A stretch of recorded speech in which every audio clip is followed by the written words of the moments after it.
ये है धन धन सदगुरु तेरा ही आसरा, तेरा ही आसरा।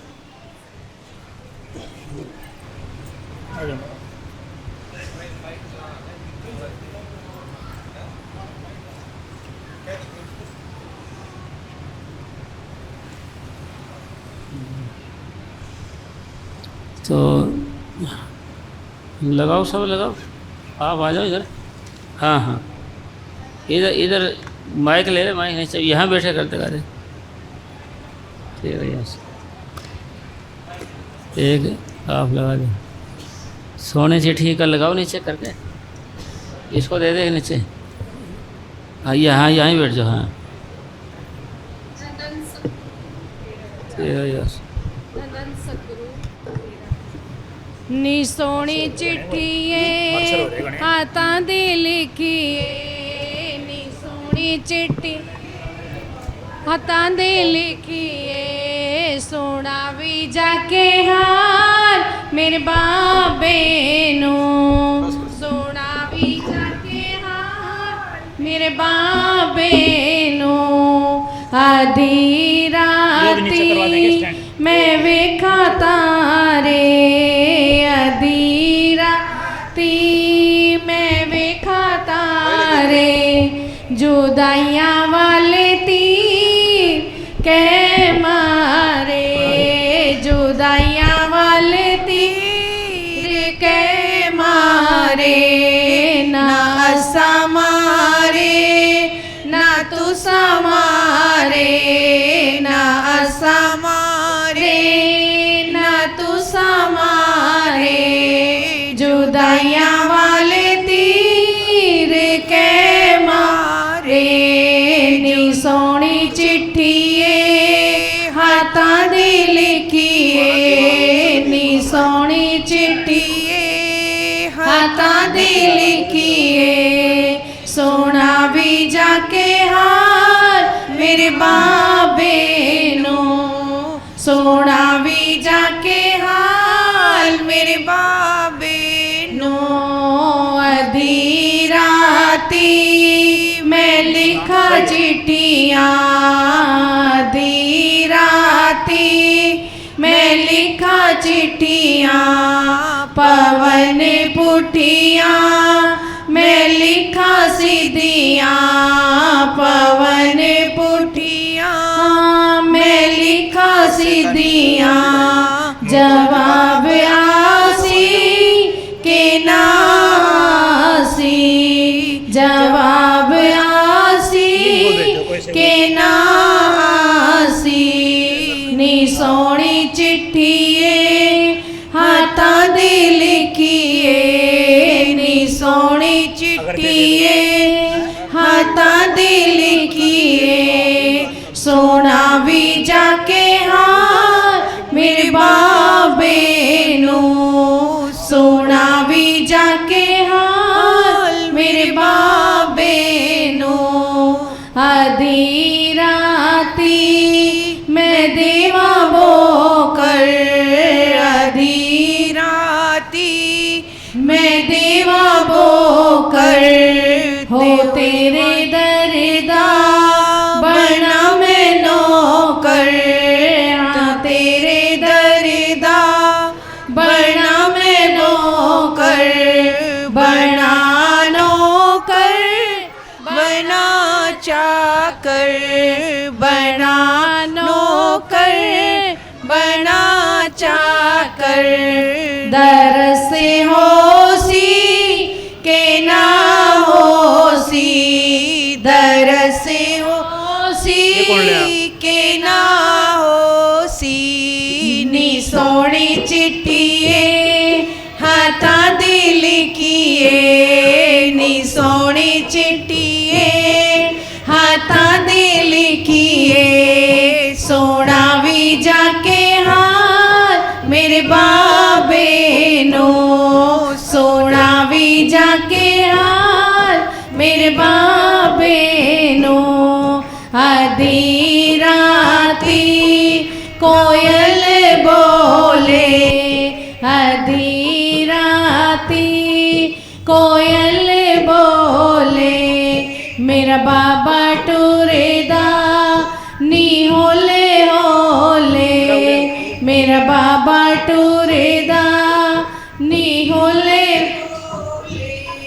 मिलने होसी के ना होसी मिलने होसी के ना होसी चौड़ी चिट्ठिए हाथां दी लिखिए नी सोनी चिट्ठिए हाथां दी लिखिए सोना भी जाके हाल मेरे बाबे नो सोना भी जाके हाल मेरे बाबे नो आधी राती हो साफा सूखे आधी राती हो साफा सूखे तेरे दर ते तेरा भगत कूके तेरे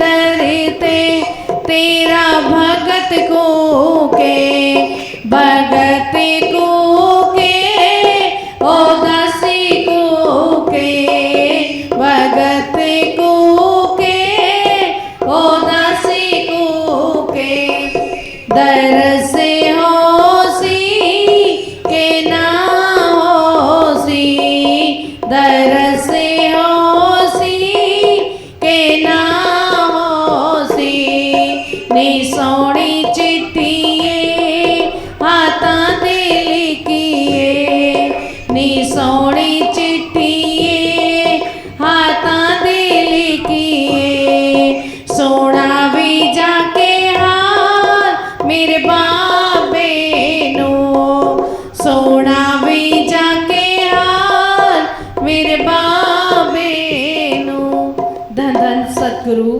तेरा ही आसरा धन धन सदगुरु तेरा ही आशा तेरा ही आशा धन धन सदगुरु तेरा धन धन सतगुरु तेरा ही आसरा। मक्खियों से छुटकारा। हे प्रीतम, तेरे सिवाय मैं किसी दूसरे के बारे में सोच भी नहीं सकता।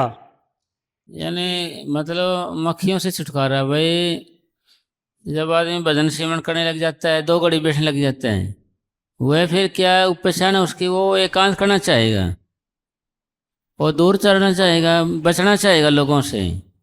भीड़ में आने का तो मतलब है नहीं उसका कि भाई और किसी को कटाक्ष करना, किसी को नीचा दिखाना, ये तो उसके कानून से बहुत दूर हो जाता है। किसी से वाद विवाद करना है, किसी से माथापच्ची करना, ये तो बहुत दूर की बात है। मतलब वो बचना चाहेगा और लोगों से भाई दूर रहूँ भाई, और भजन भी करना पड़ जाए मेरे, भाई बैठने में कोई रुकावट न पड़ जाए, दिमाग में ये नहीं रहेगा उसके। तो अगर भाई मक्खियों से छुटकारा का मतलब भाई 2 प्रेमी बैठे थे भजन पे। हाँ बोलो। तेरे प्यार में मुझे किसी दूसरे की परवाह नहीं है। हाँ भाई सतगुरु के प्यार हो जाता है जब और किसी की जरूरत नहीं रहती उसको। और गुरबाणी में लिखा है, जिन हर रस आया और रस नहीं लपटाया। जिन्होंने मालिक का रस आ जाता है उन्होंने और रस नहीं आता है। अगर भजन भी करे है, सारी बात करे है, फिर भी ईर्ष्या विरोध रखता है, निंदा चुगली करता है, किसी को नीचा दिखाता है, किसी को नाजायज तंग करता है, न्यू समझो कि भाई धोखा है। हमारे पूज्य परम संत शहंशाह वकील साहब जी महाराज फरमाया करते थे, अगर ऐसा करता है तो धोखा है। कैसा कि मतलब जिन हर रस आया, जिन्होंने भगवान का रस आ जाता है और रस नहीं लपटाया, और रस नहीं आता है। एक बारी राबिया बसरी भजन में बैठी थी, उसका ख्याल सौरभ की ओर चला गया, सौरभ की ओर। तो वो कहने पर भगवान ने उसको फटकारा, जो तो मेरी होकर सौरभ में क्या करने गई थी। भाई परमात्मा ने मेरे को फटकारा कि भाई और ख्याल कहीं जाए ना। परमात्मा बड़ा ईर्षालु प्रीतम है, परमात्मा बड़ा ईर्षालु प्रीतम है। वो कहता है कि भाई तुम मेरे से प्यार करता है, तुम मेरे पास ही रहे। अगर तुम और कहीं जाता है तो और का ही रहे, मेरे पास भी आने की जरूरत नहीं आपको। भाई ईर्षा करने लग जाता है भगवान परमात्मा, भाई मेरा है तो मेरा ही बनकर है, और का जाता है इधर तो फिर नाराज हो जाता है ये।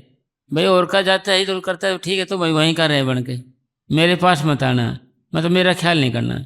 इसका मतलब कहने का क्या है कि भाई एक ध्यान, एक ख्याल, एक विश्वास, एक प्रेम हो जाए तो उसका मन और कहीं नहीं जाएगा। अगर जाता है तो वहाँ धोखा है, अगर फिर भी वहीं जाता है कहीं, भाई उसमें इन चीज़ों में आनंद नहीं लेगा वो, किसी को वैर विरोध रखने में, किसी से ईर्ष्या करने में, किसी से वैर विरोध करने में, किसी की निंदा चुगली करने में, इनमें वो स्वाद नहीं लेगा।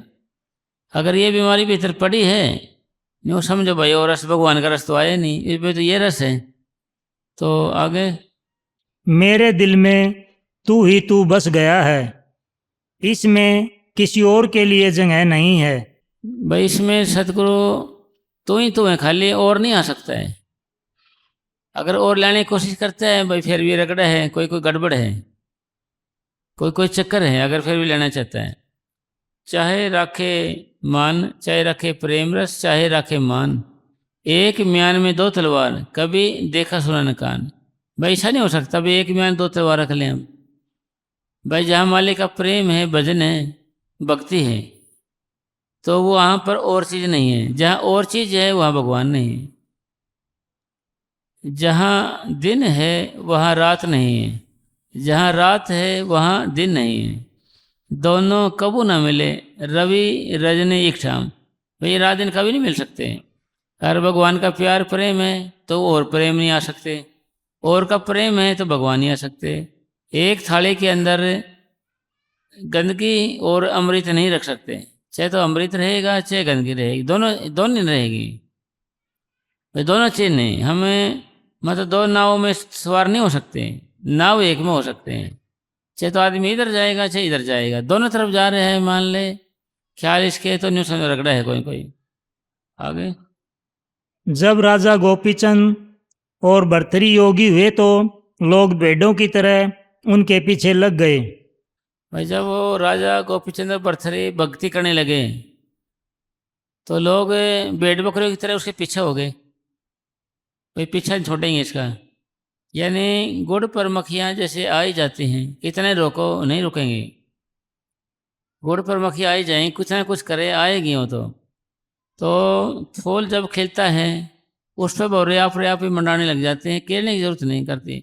फूल जब किसका हो तो अनाउंसमेंट नहीं करता भाई तुम आ जा, भाई मैं खिल गया हूँ, बहुरों को कहीं अनाउंसमेंट नहीं करता, या व्हाट्सअप नहीं करता कि तुम आ जाओ भाई हम खिल गए हैं, वो तो अपने आप ही आ जाते हैं। तो इसलिए ये है, स्कूल खुलता है जब विद्यार्थी अपने आप ही आते हैं तुरंत पढ़ते। इसी तरीके से जब भक्ति होएगी, भजन होगा, तो उसका पता औरों को ही पता चलेगा। फिर मस्ताना जी महाराज से पूछा गया कि बाबा जी भक्ति का हमें कैसे पता चले, भक्ति हो रही है ना हो रही है। तो बाबा मस्ताना जी महाराज ने उदाहरण दिया, कोई गर्भवती लेडीज है, उसको बच्चा होने वाला है, वह के अपनी माँ को कि बच्चा मेरे हो, माँ मेरे को उठा देने में सो रही हूँ, फिर मैं सो रही हूँ माँ, मेरे बच्चा होना है जब जन्म हो बच्चे का तो मुझे उस जगह देना। तो माँ कहती है जब वो समय आएगा मेरे मेरे को तो छोड़ दे, तो औरों को भी जगाती फिरेगी, भाई औरों को भी जगाती फिरेगी। यानी अगर मेरे मेरे को क्या भजन बनेगा जब औरों को पता चलेगा, तेरे तेरे को नहीं, और उस सारे को पता चलेगा। मस्ताना जी ने उदाहरण दिया ये, क्योंकि मस्ताना जी के सटीक उदाहरण थे, सटीक बेस्ट उदाहरण थे, मीठे उदाहरण थे उनके, जो बात बोलते थे सटीक बोलते थे कि भाई नो करे तो मेरे मेरे को छोड़ो औरों को पता चलेगा। हैं तो जो समय आएगा ना जब भजन का, जब एक रानी का फूल होता है, रात की रानी का खिलता है तो किलोमीटर दूर तक खुशबू हो जाती है उसकी। इसी तरीके जब भजन बनेगा बैठेगा तो दूर दूसरे को पता चलेगा वे कुछ है इसका।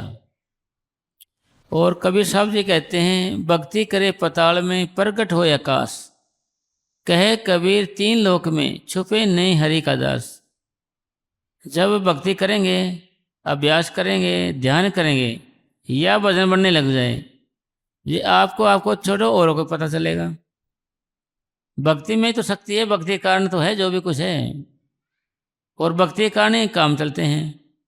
भाई बैठना, जैसे आप बैठ गए, जैसे बैठने का नाम भक्ति नहीं है, ऐसे तो बैठने तो दुकानदार लोग सारे दिन बैठे रहते हैं, 12-12, 14-14 घंटे लग बैठे रहते हैं दुकानदार लोग, तो उससे वजन थोड़ी, यानी और बैठे रहना तो ऊँट बैठे रहता है, आसन ही नहीं बदलता। ऊँट बैठ देखो आपने, ऊँट बैठे रहता है एकदम।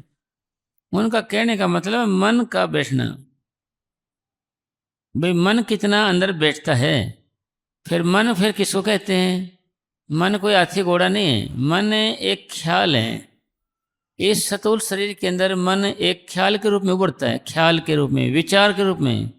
आपको अच्छे ख्याल आएंगे या बुरे आएंगे, या लड़ाई झगड़े के आएंगे, या धन दौलत के आएंगे, या मोह के आएंगे, अहंकार के आएंगे।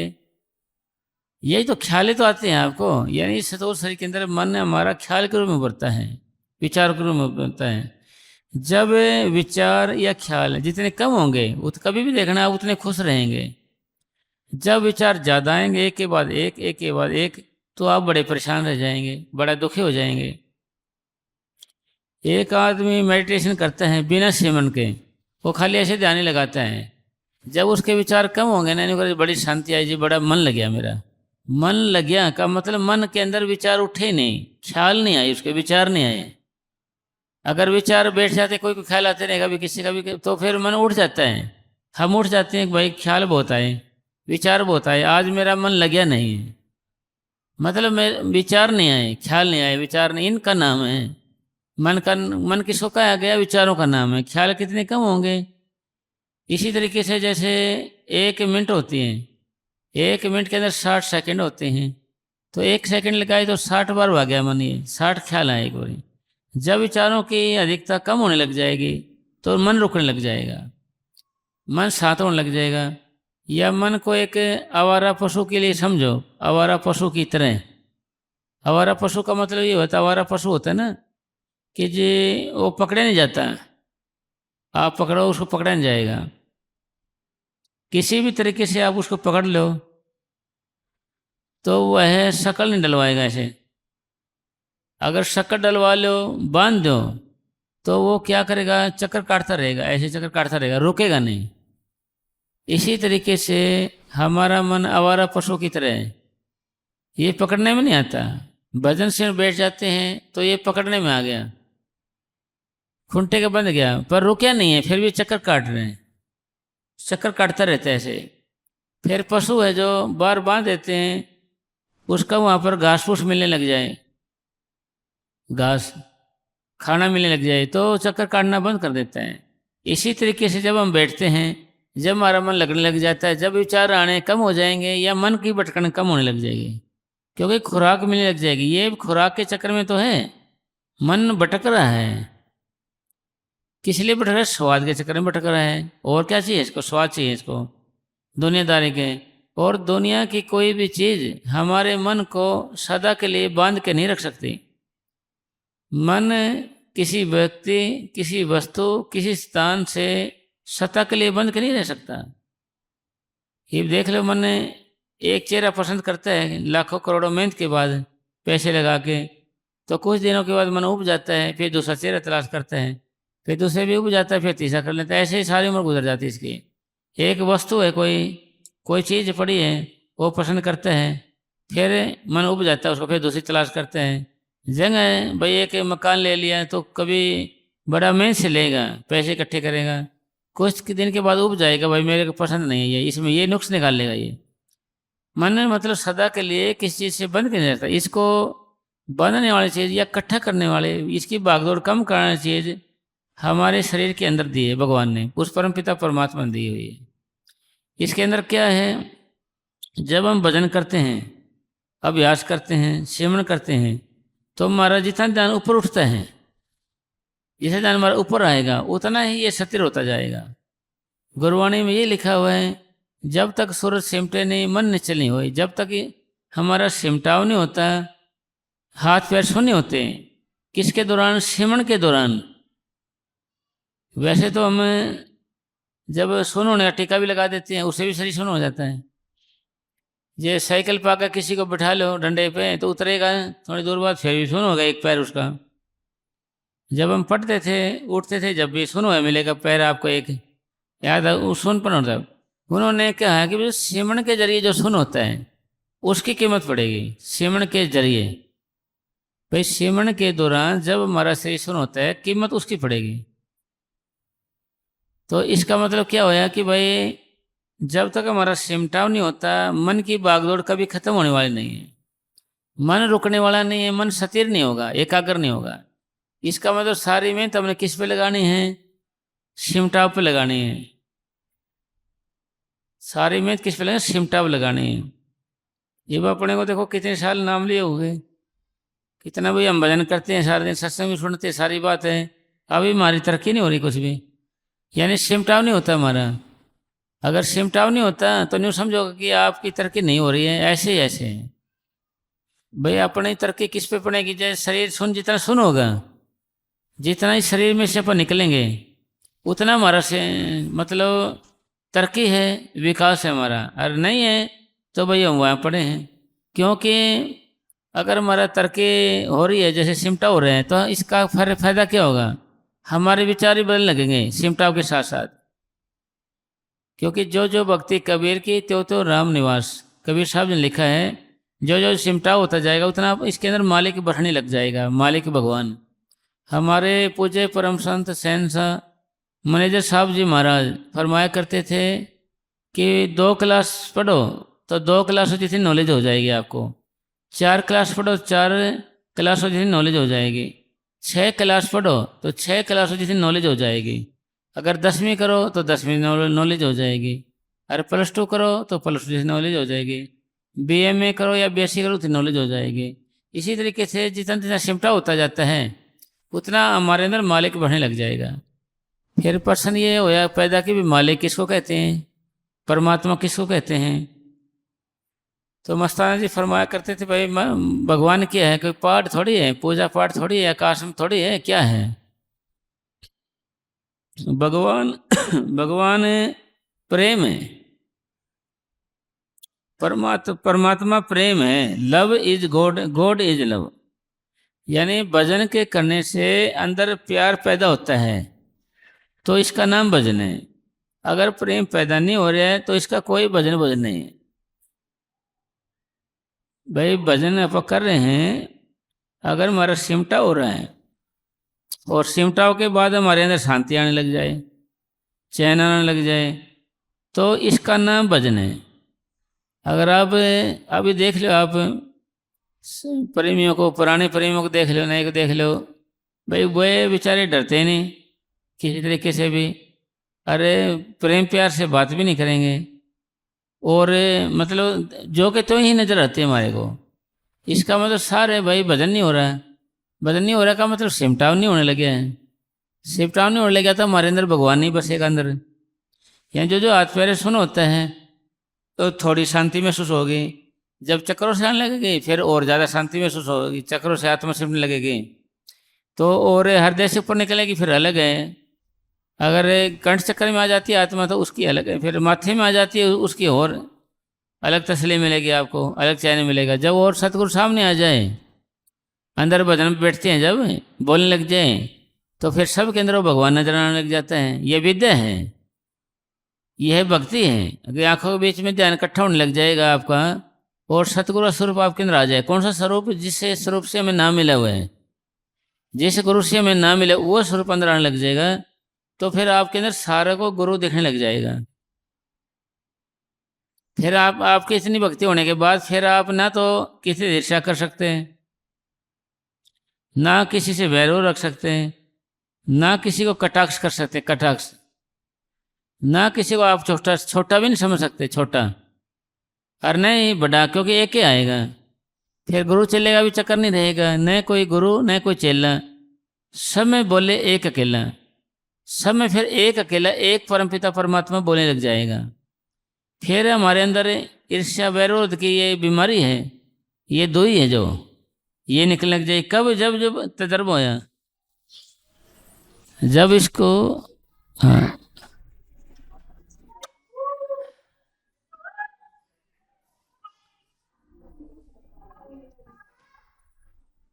अरे हाँ, हाँ बोल बोल। है ना। हाँ अरे बोल। कर ले सौदा पार लगन का, कर ले सौदा पार लगन का, आगे आगे हटड़ी बाजार भी नहीं हो, भाई आगे आगे हटड़ी बाजार भी नहीं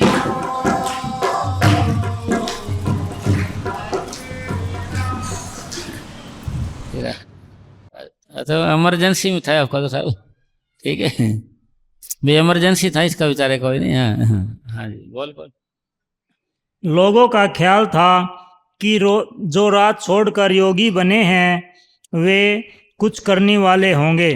हाँ भाई, उन्होंने लोगों ने सोचा कि भाई दो ये साधु हैं, ये राजा थे, ये सब कुछ छोड़ के भक्ति करने लगे हैं, जरूर कुछ न कुछ हासिल हो गया इनको, ये जरूर भगत हैं, कोई न कोई है इनके पास कोई करामात, क्योंकि भक्ति के पीछे तो सारा कुछ है। कबीर साहब लिखा है, जिस पे सतगुरु राजी हो जाए उसका जगत भिखारी हो। भाई सतगुरु जिस पर राजी हो जाए यानी अंदर जाने लग जाता है, जो उसका सारा संसार उसका, वो सब का मालिक बन जाता है। आगे, और उनकी इच्छाएं पूरी कर देंगे। हाँ वो इच्छाएं पूरी, लोग तो दुनियादार होंगे ना, उन्होंने तो दुनियादार की चीज़ चाहिए, हमारी इच्छा पूरी कर देंगे। भगत आदमी हैं कुछ न कुछ भाई हैं। हाँ आगे, इनमें से परमार्थ का सच्चा ग्राहक तो कोई बिरला ही होता है।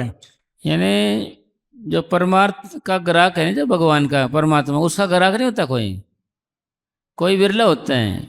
बिरला का मतलब कोटिन में कोई एक जो राम भजन का पावे, करोड़ों में एक होता है जो राम भजन पाता है, करोड़ों में भाई, हजारों में नहीं, लाखों में नहीं, 10 लाख में नहीं, करोड़ों में एक आध जो राम भजन का पावे, कोटिन में कोई एक जो राम भजन का पावे। गुरु नानक साहब लिखते हैं ये, और 13 जन एक आध कोई, भाई 13 आदमी एक या आध, सारे संसार में हमारे पूज्य परम सत मने साहब जी महाराज फरमाया करते थे कि सारे संसार में पूरा फकीर एक या आध होता है।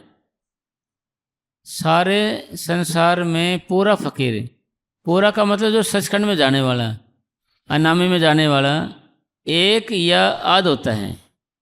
एक कौन सा होता है? जो सचखंड की आखिरी स्टेज अनामी में जाता है। आध किसको कहते हैं? जो पारबर में जाता है, साध कहो उसको, जो पारबर में जाता है उसको, मगर वो सचखंड नहीं जा सकता, उसको कहेगा भाई एक ही आध, 13 जन एक आध हो, कोई एक आध ही होगा वहाँ पर। गंगा जमुना सरस्वती कोई नावे विरला यति, भाई कोई विरला ही आदमी होता है जो वहाँ नहाता है, विरला। भाई ये विरले के हैं काम, ये सबका काम नहीं है। हाँ बोलो। नहीं तो वे जहाँ जाते उनसे कोई बेटा मांगता, कोई बेटी मांगता, कोई कुछ मांगता। हाँ भाई, वह जहाँ जाते हैं ना भाई, भगत बन गए हैं तो कोई उससे कुछ मांगे, कोई बेचारे कोई उस मांगे, भाई हमारे को ये दे। दुनिया क्या है कि ये भक्ति भाई दीवानी भक्ति भाव ने बुझे भी दुनिया है ना। ये दीवानी का मतलब भाई पागलपन कहो या दीवानी दुनिया की चीज़ें की आशिक कहो, ये भक्ति भाव न बुझे जी। कोई तो बेटा मांगेगा, कोई पैसे मांगेगा, कोई ब्याह सगाई कराएगा, कोई दुख का मार आएगा। कबीर साहब जी का भाई क्या, कबीर सुन भी साधु, अंधों का क्या कीजिए जी, भाई ये तो अंधे हैं, इनका क्या करें, इन्हें कुछ नहीं हो सकता। हाँ जी। राजा गोपीचंद ने मन में कहा कि इस मान बढ़ाई को तो पहले ही छोड़कर आए हैं। गोपीचंद सोचने लगा कि भाई ये जो मान बढ़ाई है ना, इसको तो मैं पहले छोड़ के आया हूँ, राजा तो था ही मैं। अरे लोग दूसरी वैरायटी और पीछे पड़ गए मेरे को, भाई पहले मांगते थे लोग, भाई मेरा कर्जा हो गया, मेरा मकान बनाना है, कभी ये भी दूसरी वैरायटी हो गई, मेरे को लड़का चाहिए, लड़की चाहिए, या बच्चे चाहिए, या कोई इच्छा पूरी हो जाए। और मैं तो फंस गया फिर उल्टा, भाई क्या करूँ। गोपी भरथरी जो राजा थे ना, वो फंस गए भाई, ये तो हम तो दोबारा फिर फंस गए ऐसे। आगे, यह अब फिर पीछे लग गई।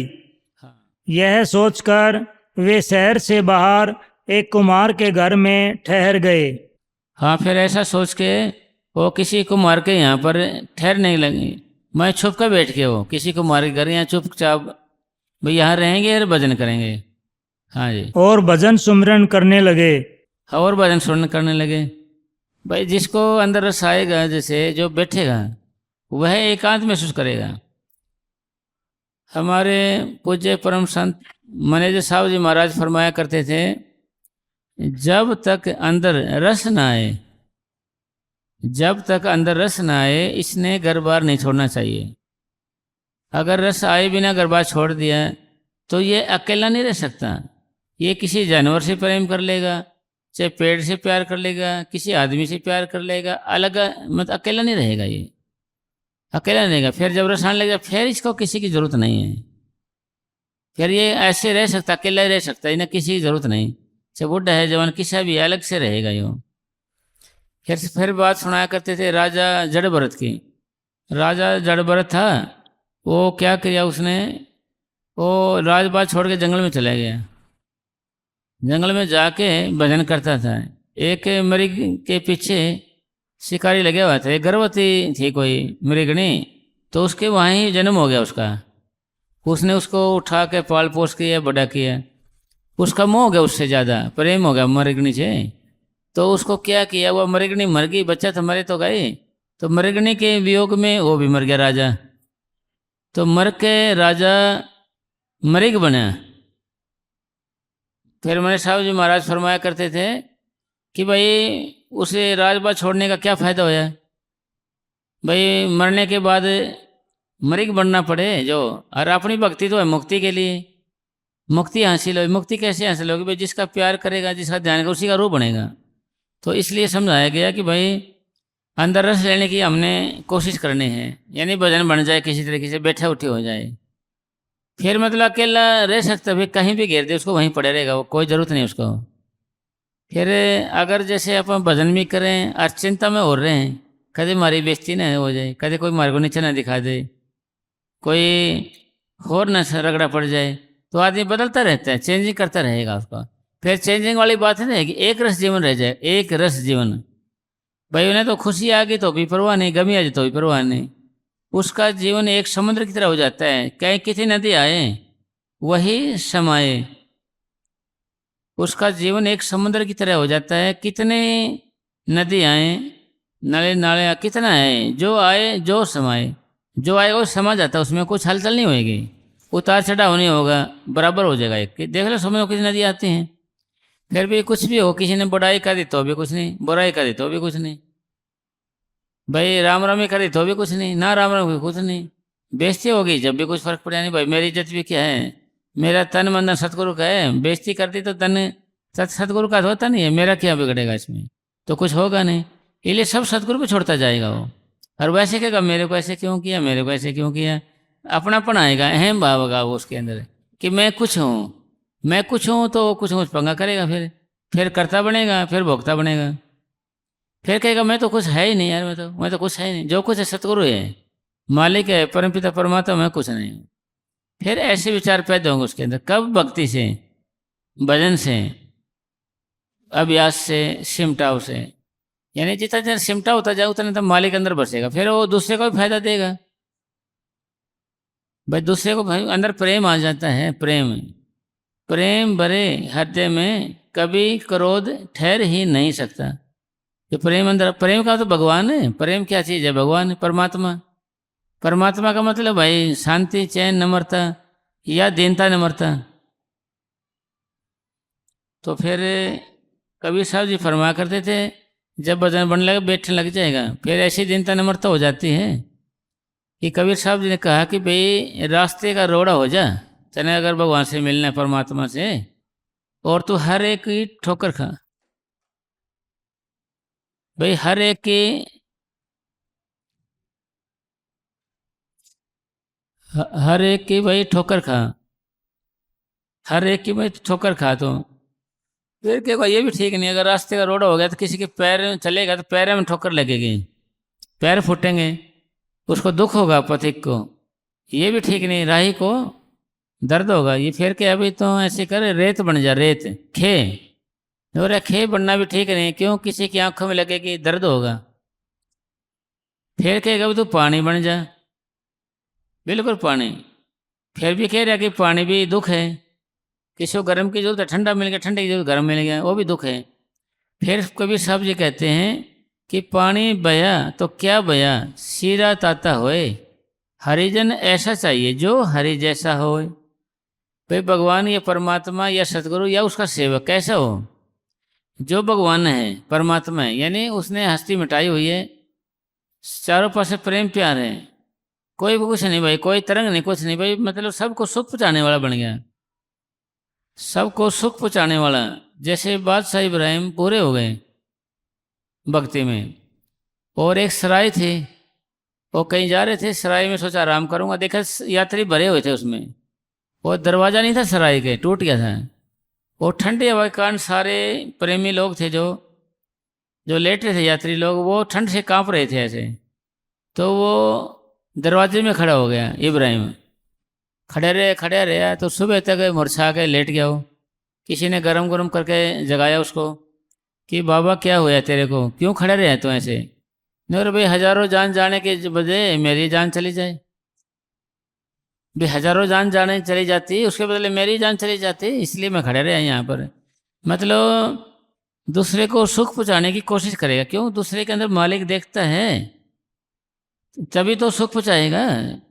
अगर दूसरे के अंदर आप दुश्मन देखोगे तो कैसे सुख पहुँचाओगे, दूसरे अंदर ईर्ष्या रखोगे तो कैसे सुख पहुँचाओगे, विरोध रखोगे तो कैसे पहुँचाओगे। अगर हम दूसरे की नेचुरली करें तो उसका बुरा ही तो चाहेंगे। जब परमात्मा नजर आने लगेगा सबके अंदर, भाई मेरा मालिक सबके अंदर है, सब गटसाइयाँ सुनी सोच ने कोई, भाई मेरा सतगुरु सारे को है, सुनी सेज नहीं है कोई। भले हारी जाऊँ उस गट पे जा, गट प्रगट होई, वो एक बात अलग होगी भाई, पर कुर्बान तो मगर है तो सारे कोई मालिक पिता परमात्मा। तो मतलब वो सुख पहुँचाएगा सारे को, ईर्ष्या विरोध नहीं रखेगा। और एक बार इब्राहिम बादशाह ऊपर बैठे थे पहाड़ के ऊपर, एक और आ गया ऐसे और बैठ गया वो भी। तो थोड़ी देर के बाद इब्राहिम के लिए तो खाना अच्छा है, वो फिर जलने लग गया बराबर वाला। नौर मालिक फकीर फकीर दोनों एक से, अरे इसके लिए तुमने अच्छा खाना भेजा, मेरे को दालें रोटी भेजी। तो फिर दोबारा फिर सांझ हुई, फिर उसके लिए अच्छा खाना आया, उसके लिए वैसा, फिर प्रार्थना करने लग गया, मालिक ये क्या है, इसका इतना अच्छा खाना और मेरा ये। तो परमात्मा से आवाज़ आई कि भाई तो घास खोते खोते आया है, तो घास खोता था, दुखी होकर आया, तुम परेशान हो गए घास खोते खोते पर दुनियादारी से, और इसने मेरे लिए बादशाह छोड़ी है, तेरे लिए 2 रोटी साग सब्जी आ गया, ये बहुत ज़्यादा गनीमत है, तेरे फिर भी सहन नहीं होता, ईर्ष्या है तेरे अंदर, फिर भी विरोध है। ऐसा कर, पल्ली उठा ले और दाती उठा ले, जाकर घास खो दे, तेरे ना समझ मारी, जाकर अपना घास खो, तेरे ना समझ मारी, ये बात है। तो इसका मतलब कहने का क्या है कि भाई हमने मालिक के भजन में रहना है, भक्ति में रहना है, ईर्ष्या के, वैर विरोध के, निंदा चुगली के पक्षियों को फटकने न दे पास है, क्योंकि ये तो हमारी उम्र खा जाएंगे, भक्ति कहाँ होने देंगे, ये हमारा प्रेम बढ़ाएंगे नहीं, तो घटाएं तो गए, ये चीज़ों में अटके रहेंगे तो फिर हमारा जो दिल दिमाग की ताकत है तो उधर खिंचाव करती रहेंगी, नामों को दोहराने को नहीं जाएंगे, ये नामों को दोहराने के लिए मौका ही नहीं देंगे, तो अपने काम में उलझाए रखेंगे। अभी देख लो हमारी शक्ति है, भगवान ने हमारे को शक्ति दे रखी है, ताकत दे रखी है, स्ट्रेंथ दे रखी है, तो तवज्जो दे रखी है, कहाँ जाती है तवज्जो सारी, हमारा ध्यान सारा, दिल सारा, दिमाग का कहाँ जाता है, कहाँ खोया रहता है, एक दूसरे को नीचा दिखाने में और अपने आप को ठीक साबित करने में लगा रहता है, एक दूसरे को नीचा दिखाने में और अपने आप को ठीक साबित करने में लगा रहेगा, सारी उम्र निकल जाती है इसको। ये तवज्जो, ये ध्यान है, इसमें ये ऊर्जा रहता है, इसमें मतलब इसी में ऊर्जा रहता है, इसी में ऊर्जा। अगर ये छोड़ देना भाई सतगुरु सावरा तेरा है, जो कुछ करता है तू ठीक करता है, तेरी मेहरबानी है भाई, सतगुरु तेरी मेहरबानी है, जो कुछ किया है तेने, तेरे पे दया करी है, मेरे पे तेरी मेहरबानी है, तो सतगुरु की दया हो इसमें कुछ ना कुछ। ये तो बेचारा पहले भरा हुआ है ज्ञान ध्यान से, तो और सामान कुछ आता है नहीं, छलकता है, फिर सतगुरु कहाँ से दया करेगा इस पर। तो इसका मतलब क्या होया, इसका मतलब ये होया कि भाई भजन में लगे रहे, फिर जब भजन बढ़ने लग जाएगा फिर उन्हें किसी जरूरत नहीं है, फिर एकांत धारण करने, ऑटोमेटिक है ये सिस्टम। भक्ति होने लग जाएगी तो फिर उसने किसी की जरूरत नहीं। इब्राहिम बादशाह भक्ति में पूरे होने के बाद वो अलग से रहने लगे दूर। कबीर साहब जी ने छुट्टी दे दी, भाई तो जा कहीं बैठ के भजन कर, कोई दिक्कत नहीं आवे। तो भजन कर रहा था तो एक गुदड़ी छिल रहा था ऐसे दजला नदी के किनारे। तो उसका सेव वजीर आया कि लगते तो आप इब्राहिम हो, तुमने क्या हाल कर लिया शरीर का, देखो बादशाह छोड़ के तुम फकीर बन गया, क्या बनया, क्या खटिया तेने, क्या मिला तेरे को, हैं सारी उम्र खराब कर दी तेने, हैं जुलाई की सेवा कर करके ऐसा और वैसा कुछ कुछ कहा है उसको। अच्छा नुकरा जी मैंने, तुमने क्या किया? मैंने जी आपके देश को बहुत लंबा कर दिया है, बहुत बड़ा कर दिया है, ये है जीत फतेह की है, वह मैदान हासिल करे, वो किया, बहुत कुछ किया मैंने अब। अच्छा बहुत बहादुर है, अच्छा बहुत बहादुर है, हाँ जी। तो उन्हें एक सुई थी, इससे उन्हें नदी में डाल दी। नोरे ये सुई निकाल कर दे दे, मैं तेरे साथ को चलेंगे तैयार हूँ। नोरे भाई ये तो मुश्किल है, तो मेरे को 1 मिनट की मोहलत दे, मैं हजारों सुइयाँ ले आके खड़ी कर देता हूँ। नोरे भाई नहीं, मेरे को तो यही चाहिए, ये तो मुश्किल है। अच्छा ये मुश्किल है, उन्हें तवज्जो ध्यान ख्याल है उसको मछली की ओर किया, ऐसा तवज्जो दे, तो मछली ने सुई पकड़ी और बाहर कर ले आ गई। नोरे मेरे पास ऐसी बात आई है, पशु पक्षी भी कीड़े मकोड़े भी पानी के जीव मेरे हुक्म में चलते हैं, मैंने ये बात सही हासिल करी है। मतलब जब वो करने लग जाएगा भाई सारा कुछ उसका होगा, जिन पे सतगुरु राजी हो जाए उसका जगत भी खा रही हो, भाई सारा संसार उसका अपना हो गया। क्योंकि जो मालिक सब के अंदर काम करता है वह उसका प्यारा हो गया, वो जो मर्जी काम करवा सकता है उसके अंदर। इन बातों का सारे का मतलब ये होया कि भाई हमने अभ्यास करके ऐसे मुकाम हासिल करना है जिससे हम अमर हो जाएं, या हम किसी के मोहताज ना रहें, या नहीं कुछ होता है तो भक्ति सी तो हमारी जिससे कि हम शांत बने रहें। चलो और नहीं कुछ हो सकता, इसे तो हो कि हम बिल्कुल शांत हो, बिल्कुल स्थिर हो जाएं, बिल्कुल प्रेम में मगन रहें, अपनी मस्ती में मस्त रहें, ज़्यादा नहीं तपा अपनी मस्ती में मस्त हो रहें और खुश रहें, मज़े से रहें। अरे जे थोड़ा बदन बनने लग जाता है, बैठने लग जाते हैं तो फिर आदत आगे आगे बोल। जहाँ इत्र होता है खुशबू भी आती है। हाँ भाई वही बात आ गई, जहाँ फूल खिलता है तो खुशबू फैलती है। वो किसी को अनाउंसमेंट नहीं करता मैं खिल गया हूँ, उसकी खुशबू ऑटोमेटिक फैलेगी और ऑटोमेटिक भौरे आने लग जाएंगे। आगे पहले पड़ोसियों को खबर हुई कि यहाँ 2 महात्मा आए हुए हैं, हाँ और फिर औरों को पता चला। इसके बाद शहर में बात फैल गई और धीरे धीरे पहले 2 को बात चली, फिर 4 को, फिर 6 को, फिर शहर में बात चलेगी। आगे और धीरे धीरे वहाँ के राजा के कानों तक जा पहुंची। भाई राजा के कानों तक पहुंच गई। भाई 2 तपस्वी लोग आए हुए हैं, तपस्या में लगे हुए हैं, 2 भगत लोग हैं या 2 महात्मा या भक्ति में लगे हुए हैं। हाँ आगे कि शहर में 2 महात्मा ठहरे हुए हैं। हाँ राजा ने कहा चलो दर्शन करें। उन्हें राजा ने सोचा भाई चलो हम भी दर्शन करें। राजा लोग होते हैं परमार्थी होते हैं ज़्यादातर, ज़्यादा कुछ कट्टर भी होते हैं, परमार्थी भी होते हैं, भक्ति वाले भी होते हैं, भाव होता है उनका। हाँ जागे जब राजा चला तो अमीर, वजीर, अलाकार और बहुत सारी प्रजा भी साथ हो गई। हाँ भाई सारी प्रजा साथ हो गई, सलाहकार वगैरह थे, जितने वजीर थे, जितने थी सारी प्रजा। हाँ जी दर्शन को आ रहे बहुत से लोगों का शोर सुनकर भर्तरी ने कुम्हार से पूछा कि यह शोर कैसा है। उन्हें सोचा भाई ये शोर शराबा हो रहा है बाहर, तो क्या रगड़ा है ये, क्या चक्कर है ये। हाँ जागे उसने कहा कि राजा आपके दर्शनों को आ रहा है। फिर राजा है ना तो आपके दर्शन के लिए आ रहे भाई, तो तैयार हो जा। हाँ जी और साथ में प्रजा है। हर साथ में प्रजा, वो सारी आपके दर्शन करके जाएगी, तो तैयार हो जा अपना भाई। हाँ भर्तरी और गोपीचंद ने कहा कि यह तो बहुत बुरा हुआ।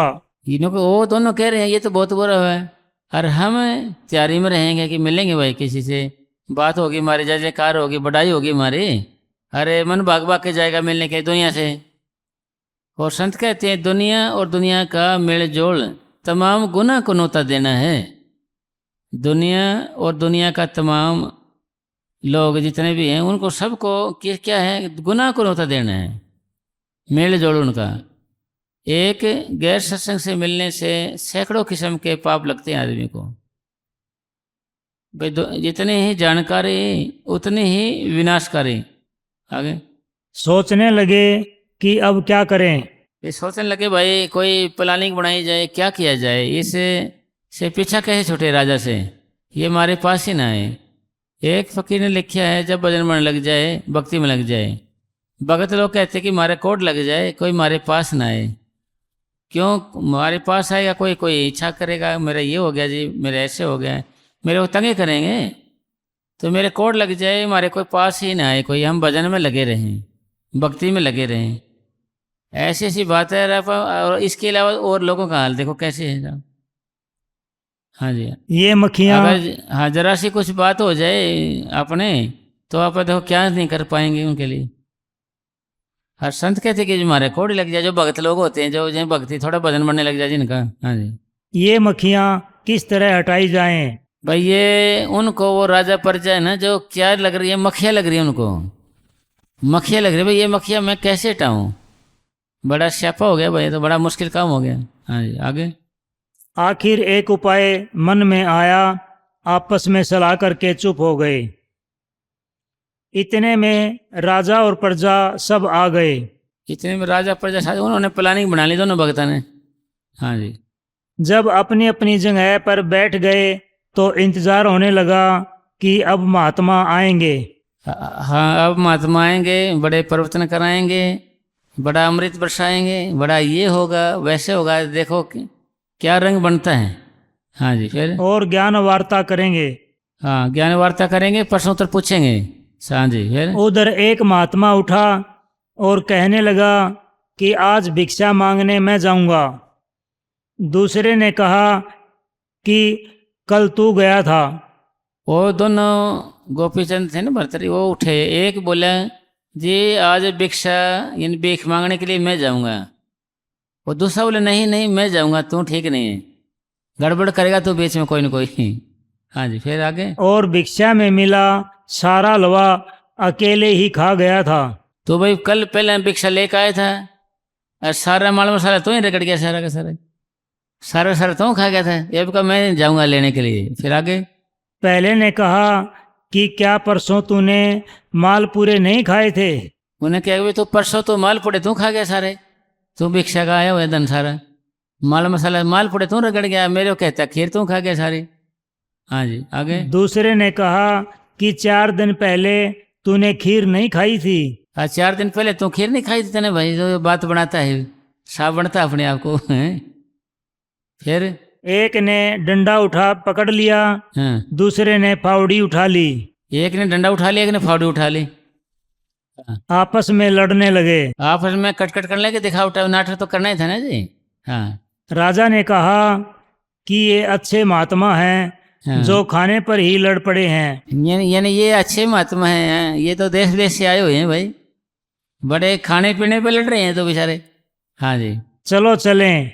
चलो चलें भाई, ये तो धोखा हो गया, ये तो रॉन्ग नंबर लग गया, रॉन्ग नंबर लग गया। चलो ये तो खाने पे लड़ रहे, ओके खीर तो खा गया था, तो मालपुड़े खा गया था, तो ये खा गया था, लड़ रहे आपस में। तो क्या के भगत है, किस चीज़ के भगत है, तो खाने पीने पे लड़ रहे हैं। तो राजा सोचे भाई रॉन्ग नंबर लग गया, तो चलो उठो सारे उठो भाई। सारे ने उठा के राजा ले गया सबको, प्रजा को सब ले गया, भाई रॉन्ग नंबर लग गया, ये कहाँ के भगत है, खाने पीने पे लड़ रहे हैं। एक तो मालपुड़े के चक्कर में, एक खीर के चक्कर में। आगे लोगों ने हंसकर तालियां बजाई और सब अपने अपने घर आ गए। भाई सब ने ताली बजाई हैं, उनका मजाक किया महाराजों का, दोनों का, अपने अपने घर आ गए। फिर आ गए उधर उन महात्माओं ने कहा कि अब चैन मिल गया, मक्खियां उड़ गई। हाँ, उन्होंने अब चैन मिल गया है, मक्खियाँ उड़ गई हैं। यार हम इसके अपोजिट अपन देखे दुनियादारों को, 2 घड़ी आदमी को देखते हैं तो बेचारे वो क्या नहीं कर जाते, थोड़ी ही कुछ कह देने उनको, जो कुछ थोड़ी ही बात कह देते उनकी, हैं लड़ने मरने को तैयार बैठे हैं आजकल। क्योंकि आजकल लड़ाई किसकी है जी, नेट की, इंटरनेट की। नेट की तो लड़ाई है, व्हाट्सएप की, क्या हो, फिर इंस्टाग्राम की, फेसबुक की। कोई किसी के बारे में कुछ डाल देता है, कोई इसके बारे में कुछ डाल देता है बेचारा, कोई उसके बारे में कुछ डाल देता है, उसके बारे में कुछ डालते हैं। दूर बैठे बैठे गरम गरम होते रहेंगे, इससे चढ़ाई थोड़ी हो जाएगी, हर बदनामी क्या हो जाएगी बताओ, बुराई भी क्या मिल जाएगी इससे। क्या फर्क पड़ेगा जी इसमें? अगर कोई करोड़पति आदमी है, कोई आदमी नेट पे बोल दे कि फलाना नंग है यार, उसके पास कुछ भी नहीं है, वो नंग थोड़ी हो जाएगा जी, वो नंग थोड़ी हो जाएगा। हाँ, वो तो करोड़पति करोड़पति रह जाएगा। इसलिए कहने से कुछ नहीं होता। बल्कि ये तो अच्छी बात है कि भाई हमारे को हमारे पूज्य परम संत सैन साहब के साहब जी महाराज फरमाया करते थे, कोई आपके ऊपर कीचड़ उछाले, न्यू समझो कि आपका वो भगत है, आपका प्रेमी है, वो आपका शुभ चिंतक है। क्योंकि कीचड़ आपको पता चलता है इससे कि आपको गुस्सा आता है या नहीं। कीचड़ भाई बदनामी होती है तो गुस्सा आता है या नहीं।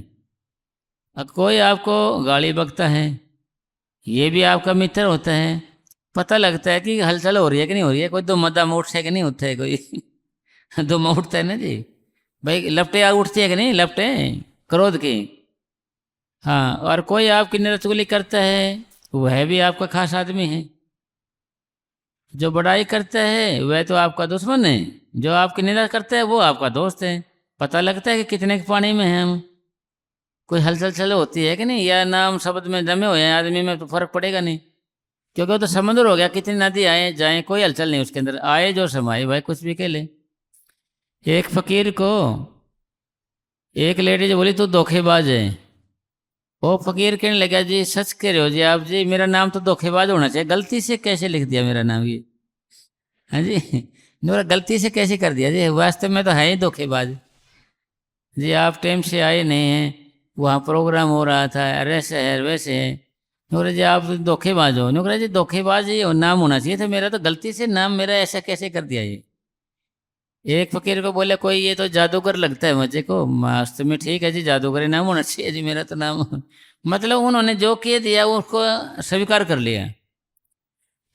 जैसे थोड़ा ही वजन बढ़ने लग जाए आदमी फिर शांत स्थिर हो जाता है, उन्हें जरूरत नहीं रहती जी भाई। थोड़ा थोड़ा वजन बढ़ने लग जाए, थोड़ा है भी मन लगने लग जाए, वो किसी की निंदा चुगली सपने में भी नहीं करेगा। वो निंदा चुगली तो किसी की सपने में भी नहीं करेगा। क्यों? क्योंकि उसको रस ले बेचारा कि निंदा चुगली करे। अरे भजन बैठता है 10 घंटे मान ले, और उठ कर निंदा चुगली शुरू कर देता है, और रम चक्कर में रहता है, दुखी करने की चक्कर है, तो उसे भजन क्या लाभ भाई? इसे भजन क्या लाभ है? तो अगर आप 2 घंटे या 3 घंटे भजन करो, फिर उसको बुला के लोगों का दिल दुखाए, निंदा चुगली करें, चोरी करें, विदाई रखें, झूठ बोलें, गंदा बोलें, दूसरे को कटाक्ष करें, नीचा दिखाने की कोशिश करें, तो ऐसे भजन का क्या लाभ? भजन का असर आपके हर एक काम में झलकना चाहिए भाई। भजन का असर आपके हर एक काम में झलकना चाहिए, फिर कीमत पड़ेगी उसकी, वैसे नहीं पड़ेगी भाई। भजन का अर्थ क्या है कि भाई हम एक दूसरे को कितना सेवा कर सकते हैं, एक दूसरे की कितना ऊपर उठा सकते हैं भाई। दूसरे आदमी को आप कितना ऊपर उठा सकते हो, कितना मान सम्मान दे सकते हो, कितने दूसरे की हेल्प कर सकते हो, मदद कर सकते हो, यह भजन का गुण है भाई। हम दूसरे के लिए जीने लग जाएं। भजन सिमरन हमें दूसरे के लिए जीना सिखाता है, अपने लिए नहीं। जो क्यों सिखाता है कि भजन में एक गुण है, दूसरे के लिए जिया जाए। जो आदमी दूसरे के लिए जीता है उसका समरण होता है, समरण। जो अपने लिए जीता है उसका होता है मरण, मर गया खत्म कहानी, उसका कोई याद नहीं करेगा। जो दूसरे के लिए जीतता है उसका समरण होता है, वो सदा याद रहेगा जी, वो सदा याद रहेगा, सब उसको पसंद करेंगे, मतलब वो मरेगा नहीं, उसकी यादें बन जाएंगी भाई। आदमी मुसाफिर है, आता है और जाता है, आते जाते रास्ते में अपनी यादें छोड़ जाता है भाई। यादें तो हैं भाई, यादें तो हैं। बाबा जी महाराज के साथ आप रहते थे, उनके साथ घूमते फिरते थे, वो यादें तो हैं। और शब्द भी सुनेगा तो नहीं तो तुम्हारी यादें सही, यादों के सारे जी लेंगे भाई। यादें तो हैं, यादें तो हमारे को सिमरण कराती हैं, यादें तो बार बार भजन करने की प्रेरणा देती हैं। तो इसलिए शोभत करने का मतलब यादें, ख्याल रहता है भाई कैसे वो रह रहे थे, हम भी ऐसे रहें, अब उनके साथ डल जाएं। पूरा हो गया क्या? हैं? इस तरह हाँ पढ़ो। तो इसका मतलब सारी बातों का निचोड़ क्या है, सारी बातों का, कि भाई अंदर प्रेम और शांति आए। डेरे में आने का मतलब, भजन करने का मतलब, अभ्यास करने का मतलब, नाम देने का मतलब, इनका मतलब सबका ये कि अंदर शांति चैन आनंद आए बस। और दूसरे की कदर करने लग जाए, दूसरे को हल्का मना लें, क्योंकि कौन कितना महान बन जाए किसी का पता थोड़ी है। वे सबकी कदर करें, सबकी इज्जत करें, किसी को छोटा न समझें, हल्के में ना लें। पता नहीं लगता उस खेल के मालिक का, किसको क्या दे दे मालिक, कितना कैसे कर दे, क्या कर दे। और मालिक की बेपरवाही से डरना होता है। किसी ने कहा कि भगवान क्या करते हैं, परमात्मा, परमात्मा ऊपर बैठे हुए को नीचे बिठा देता है, नीचे बैठे ऊपर उठा देता है। परमात्मा के हाथ है ये तो। आगे हजरत मैं कहाँ जाता। ये फकीर को कह रहे हैं एक प्रेमी कि सतगुरु मैं आपको छोड़ के कहाँ जाता है। वे जाता तो मैं चला तो जाता, मगर जाता क्या, तेरे सिवा कोई जगह ही नहीं सी कहीं जाने की। प्रेमी किसको कहते हैं? सत्संगी, सतगुरु के प्रति पूरा विश्वास और आखिरी मंजिल में समाने की इच्छा। भाई बैठ के कुछ चांद दिख गया उसमें रुकना ना, रुकना नहीं। चंद चांद सितारे दिख गए, रुक गया ना, कुछ भी देख जाए, आपने रुकना नहीं है, चलते जाना है। असली मछली वह होती है जो चट्टान से टक्कर मार के वापस मुड़ती है, वापस मुड़ती है। असली मछली चलती जाएगी, चलती जाएगी, जब टक्कर लगेगी ना वहाँ पर फिर वापस आएगी। प्रेमी कौन सा है कि भजन बैठ गया, कुछ भी देख जाए उसको, सतगुरु के अलावा किसी चीज़ को पकड़ेगा नहीं। जब तक सतगुरु नहीं दर्शन देगा, जब लोग रुकेगा नहीं। और आखिरी मंजिल में समाने की इच्छा, भाई मैं तो लास्ट तक जाऊंगा, कहाँ तक है, लास्ट देखना है। आपका मन भजन में लग जाए, आप बैठने लग जाओ, आपका ऐसा भी होता ही है, बैठने मन भी लगता है आदमी का, फिर उठे ना और चलता ही जाए, क्योंकि डरना नहीं है आपने। भाई डरना नहीं है, भाई ऐसा लगेगा आपको पता नहीं आप कितनी दूर चले गए, कितनी दूर चले गए, पता नहीं कितनी दूर चले गए, आप हैरान हो कितनी दूर चले गए। आपने डरना नहीं है, पता नहीं आप कितनी दूर चले गए, ऐसा महसूस होगा। फिर भी डरना फिर तो आपने चलते जाना है, क्योंकि हमारा रास्ता लंबा है। और यात्री जिसका रास्ता लंबा होता है वो अपनी नज़र रास्ते पे ही रखता है, रास्ते पे रखता है। इसका मतलब अपने को ऐसा लगा भाई पता नहीं हम कहाँ चले गए, पता नहीं कहाँ चले गए बैठे बैठे, तो आपने डरना नहीं है, क्योंकि ये आत्मा की चढ़ाई है। मतलब आप चलते जाना है आपने, रुकना नहीं है कहीं भी, क्योंकि आप शरीर से बाहर नहीं जाते, रहते अपने शरीर के अंदर ही हैं, बाहर नहीं जाते इसके। वो कहता नहीं कि जी एक दवाई लेनी थी, मिलेगी कि नहीं, वो कह रहा कि हिंदुस्तान से बाहर है कि दवाई, हिंदुस्तान तो के अंदर तो है ना, और है तो हिंदुस्तान के अंदर ही लिया हो जाओ वही। इसी तरह के तो आप बैठ जाओ तो आपका मन लग जाए, तो चलते जाना है तो चलते ही जाना है, आपने रुकना नहीं है। आपको महसूस ऐसे होगा कोई पता नहीं राम जाने कहाँ चले गए, किसी दूर चले गए हैं। आपने डरना नहीं है भाई, आप पहली बात तो आपने डरना नहीं है, क्योंकि डर गया सो मर गया। डरना नहीं है, डरने वाला आदमी इसमें कामयाब नहीं होता है।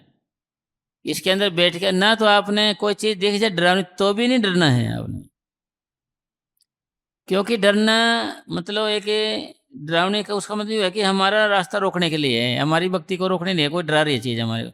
हम ये ध्यान रहे, यह बात क्लियर हो जानी चाहिए कि हमारा कोई कुछ बिगाड़ नहीं सकता। अंदर से कोई चीज़ डरा सकती है, दूर रहेंगी, हमारे पास नहीं आ सकती वो। आपने डरना नहीं है। कैसे? एक नौकरानी थी, वह किसी झाड़ू पोछा करने जाती थी, तो जी उसकी जो मालकिन थी कुछ दिन के बाद चोला छोड़ गई। तो जी वो सोचती है नौकरानी, वो चोला छोड़ के जाती हूँ चोरी करने के लिए, चोरी करने के लिए गई, तो वह प्रेत आत्मा बन गई वहाँ पर। उन्हें सोचा भाई मेरे घर आ गई नौकरानी मेरी है।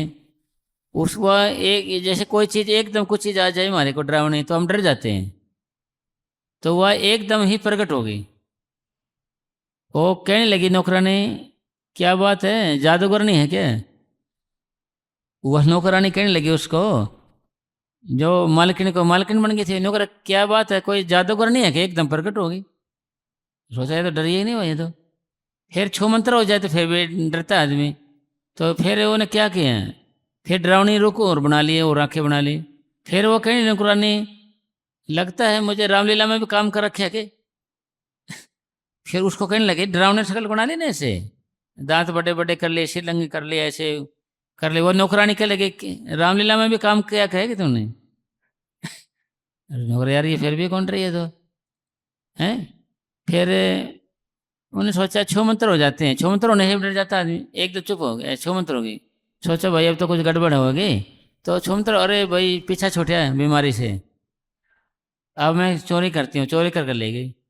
मतलब डर है ना, जो डर है, जो डर है यह हमारे पाप हैं। ये हमारे दादा पातशाही सावणा शाह जी महाराज फरमाया करते थे, इस जीव के आगे यमदूत नहीं आ सकते, फिर भी यह जीव डरता है तो इसके पाप हैं जो इसको डराते हैं, इसके पाप हैं जो डराते हैं। कभी कभी देखा होगा कि हम महाराज जी के सामने जाते नहीं हैं। क्यों नहीं जाते हैं? कि बाबा से डर लग गए। क्यों? बाबा के डरावना है भाई कोई? बाबा के डरावना है? बाबा के लंबे लंबे सिंह हैं कि बड़े बड़े दांत है, खा जाएगा, बड़े बड़े नाखून है, ऐसे कर देगा ऐसे हैं। क्योंकि हमारे पापों की याद ही हमें डराती है, हमारे पापों की याद ही। इसका मतलब क्या होया? इसका मतलब ये होया कि हमने भजन में लगे रहना है, ये पाप को निकालना है। जैसे भजन बैठते हैं ना, जलन होने लग जाए, दर्द होने लग जाए, कुछ कुछ, ये भी हमारे पाप हैं जो हमें बैठने नहीं देते हैं। भजन क्या है? इन पापों को निकालता है, इस जहर को निकालता है, डर, इस दर्द को निकालता है। ये भजन है, रोज रोज का बैठना है, ये रोज रोज बैठ बैठ के रोज रोज ये पाप उतारने हैं हमारे को। तो इसका मतलब सारी बातों ये होया कि भाई तो सब लिखे, तुलसी पिछले पाप से राम कथा नहीं भाई, तुलसी पिछले पाप से राम कथा नहीं भाई, या नींद दबा ले या उठ के भाग जाए। मैदान में डट नहीं सकता, बेचैनी होगा कि उसका पाप खाएंगे तो भागेगा, बेचारा भागेगा, और रुके ही नहीं सकता, भाग जाएगा। चाहे नींद दबा लेगी, सो जाएगा बेचारा आराम से, या फिर भाग जाएगा, रुकेगा, वो पाप पहले टिकने देंगे उसको। तो इन बातों का क्या मतलब है सारियों का? कि भाई हमने भजन श्रेण में लगे ही रहना है। भजन श्रेण में लगे रहेंगे तो पाप निकलते जाएंगे और हम आगे बढ़ते जाएंगे। ये नियम है, तरीका है। और जब तक आप टाइम टेबल नहीं बनाओगे, यह ध्यान रहे। सोचने वाली बात यह है, देखने वाली बात कि हम नित्य नए भजन लगे रहेंगे तो हमारे पापों का ढेर खत्म होने लगेगा, पाप खत्म होने लग जाएंगे। इसलिए हम नाम को दोहराने की कोशिश नहीं करते। हम बैठे तो रहते हैं पर नाम को दोहराने की कोशिश नहीं करते। फिर बैठे तो हैं, नाम तो दोहरा नहीं रहे हैं, तो बैठे हैं तो इसलिए हमने जो संत कहते हैं ना असली, वो मुकाम हासिल करना है। कौन सा मुकाम? हमारे पूज्य परम संत शहंशाह वकील साहब जी महाराज फरमाया करते थे कि बैठे तो रूह गई ऊपर। अब आपने देखा होगा, जैसे यहाँ पहले तो यहाँ तक दर्द रहता था हमारे को, यहाँ तक बैठते थे, यहीं दर्द होती थी, फिर ये दर्द से यहाँ से होने लग गया, फिर ये आगे से होने लग गया, ऐसे आगे तक होने लग गया। तो यहाँ से होता तो अगले दिन भी यहीं होना चाहिए भाई, यहाँ दर्द हो रहा था यहीं होना चाहिए। तो फिर यहाँ के फिर आगे क्यों होने लगे हैं?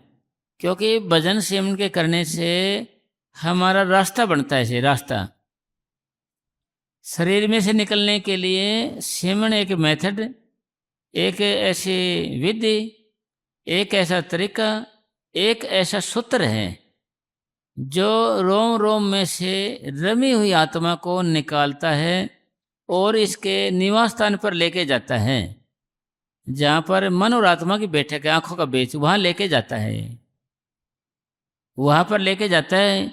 काम है इसका, श्रवण करते हैं तो हमारे को बेचैनी से होती है, तलवे से जलन होते हैं, तो क्या है, भजन अपना काम तो करेगा ही। और सोचने वाली बात ये है, जैसे यहाँ है, ये इतना बैठे हैं, हिल नहीं रहे हैं, मान लें तो इतना दर्द होगा, हमारे को सहन नहीं होगा, ये हमारे को सहन नहीं होगा।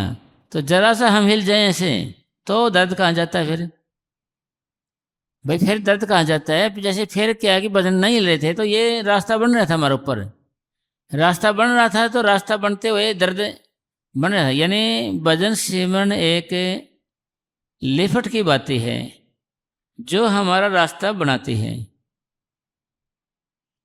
भजन सेवन एक JCB का काम करती है जो हमारा रास्ता आगे बनाती है, आगे बढ़ाता है। तो यहाँ तक दर्द हो जाए, यहाँ नहीं होया मेरा, यहाँ क्यों होया? क्योंकि फिर हिल जाते हैं तो फिर दर्द कहाँ गया? फिर वो आत्मा वापिस चली जाती है। क्यों चली जाती है? रास्ता बन गया इसलिए। यहाँ हो जाता है, हिल जाते हैं तो दर्द इतना हो रहा है, सहन नहीं हो रहा है, हिल जाते हैं एकदम, फिर वापिस आत्मा चली जाती है। क्यों? यहाँ तक इसका रास्ता बन गया। जैसे साइकिल है आपके पास, डले वाला खेत है, आपको कहे कि भाई जी आप इस पर चलो, बिठा लो एक आदमी को भी, चलो, आप अकेले नहीं चल सकते, पैदल नहीं चल सकते, साइकिल लेना दूर रहे हैं, तो आगे पीछे बिठाना तो वो भी दूर रहे हैं। और जब आप उस रास्ते से एक बारी जाओगे, फिर दोबारा जाओगे, फिर तिबारा जाओगे, फिर 4 और 5, वो रास्ते पे जाते ही रहोगे। फिर क्या होगा? डले वाले खेत से फिर वो रास्ता बन जाएगा, लेन बन जाएगी। रास्ता बनने से फिर आप आराम से जा सकते हो, पैरों में भी नहीं कुछ होगा, सेल्फ चढ़ के जा सकते हो, एक आदमी को आगे बिठाओ एक पीछे, कोई नहीं प्रभाव पड़ेगा आप पे। इसलिए ये रास्ता बनता है हमारा भजन करने से। और जितना आप सहन कर सकते हो, ये समझिए कि आपको सतगुरु से मिलने का प्यार उमड़ रहा है अंदर, कि कब जब आप सहन कर रहे होते हो, जैसे दर्द हो गया मेरे मान ले, तो फिर भी मैं उठ नहीं रहा, तो यह सतगुरु के प्रति आपका प्यार है। फिर कहोगे क्यों प्यार है? कि दर्द का क्या, दर्द और सतगुरु का क्या मेल? भाई ये दर्द होता है, सिमरन होता है, इसे सिमटा होता है, और हम ऊपर चढ़ने के योग्य बनते हैं, ऊपर जाते हैं। कहाँ? आंखों के बीच, जहाँ पर सतगुरु रहता है, शरीर से बाहर निकल जाएंगे तो वहाँ सतगुरु से रहता है, सतगुरु रहता है वहाँ पर। बिना दर्द सहे हम ऊपर नहीं जा सकते, बिना दर्द सहे हम, हमारा सिमटाव नहीं हो सकता।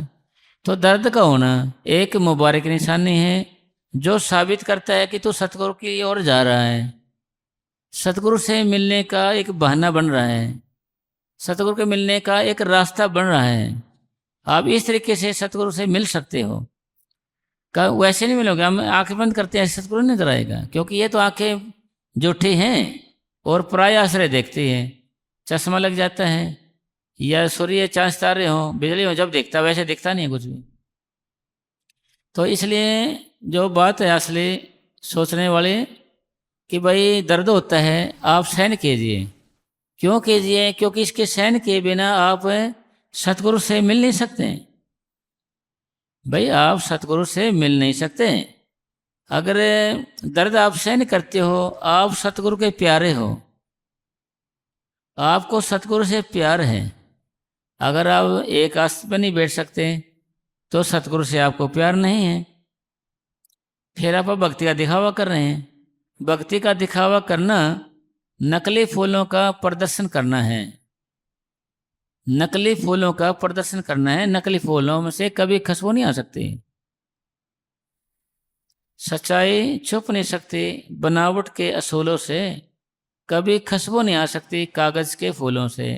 इसलिए भक्ति क्या है? जब प्रेम प्यार में हम डूब जाते हैं, जब दिमाग में भजन होने लग जाए, भाई मैं तो ये काम करना है, तभी कदम आगे बढ़ने लगेगा।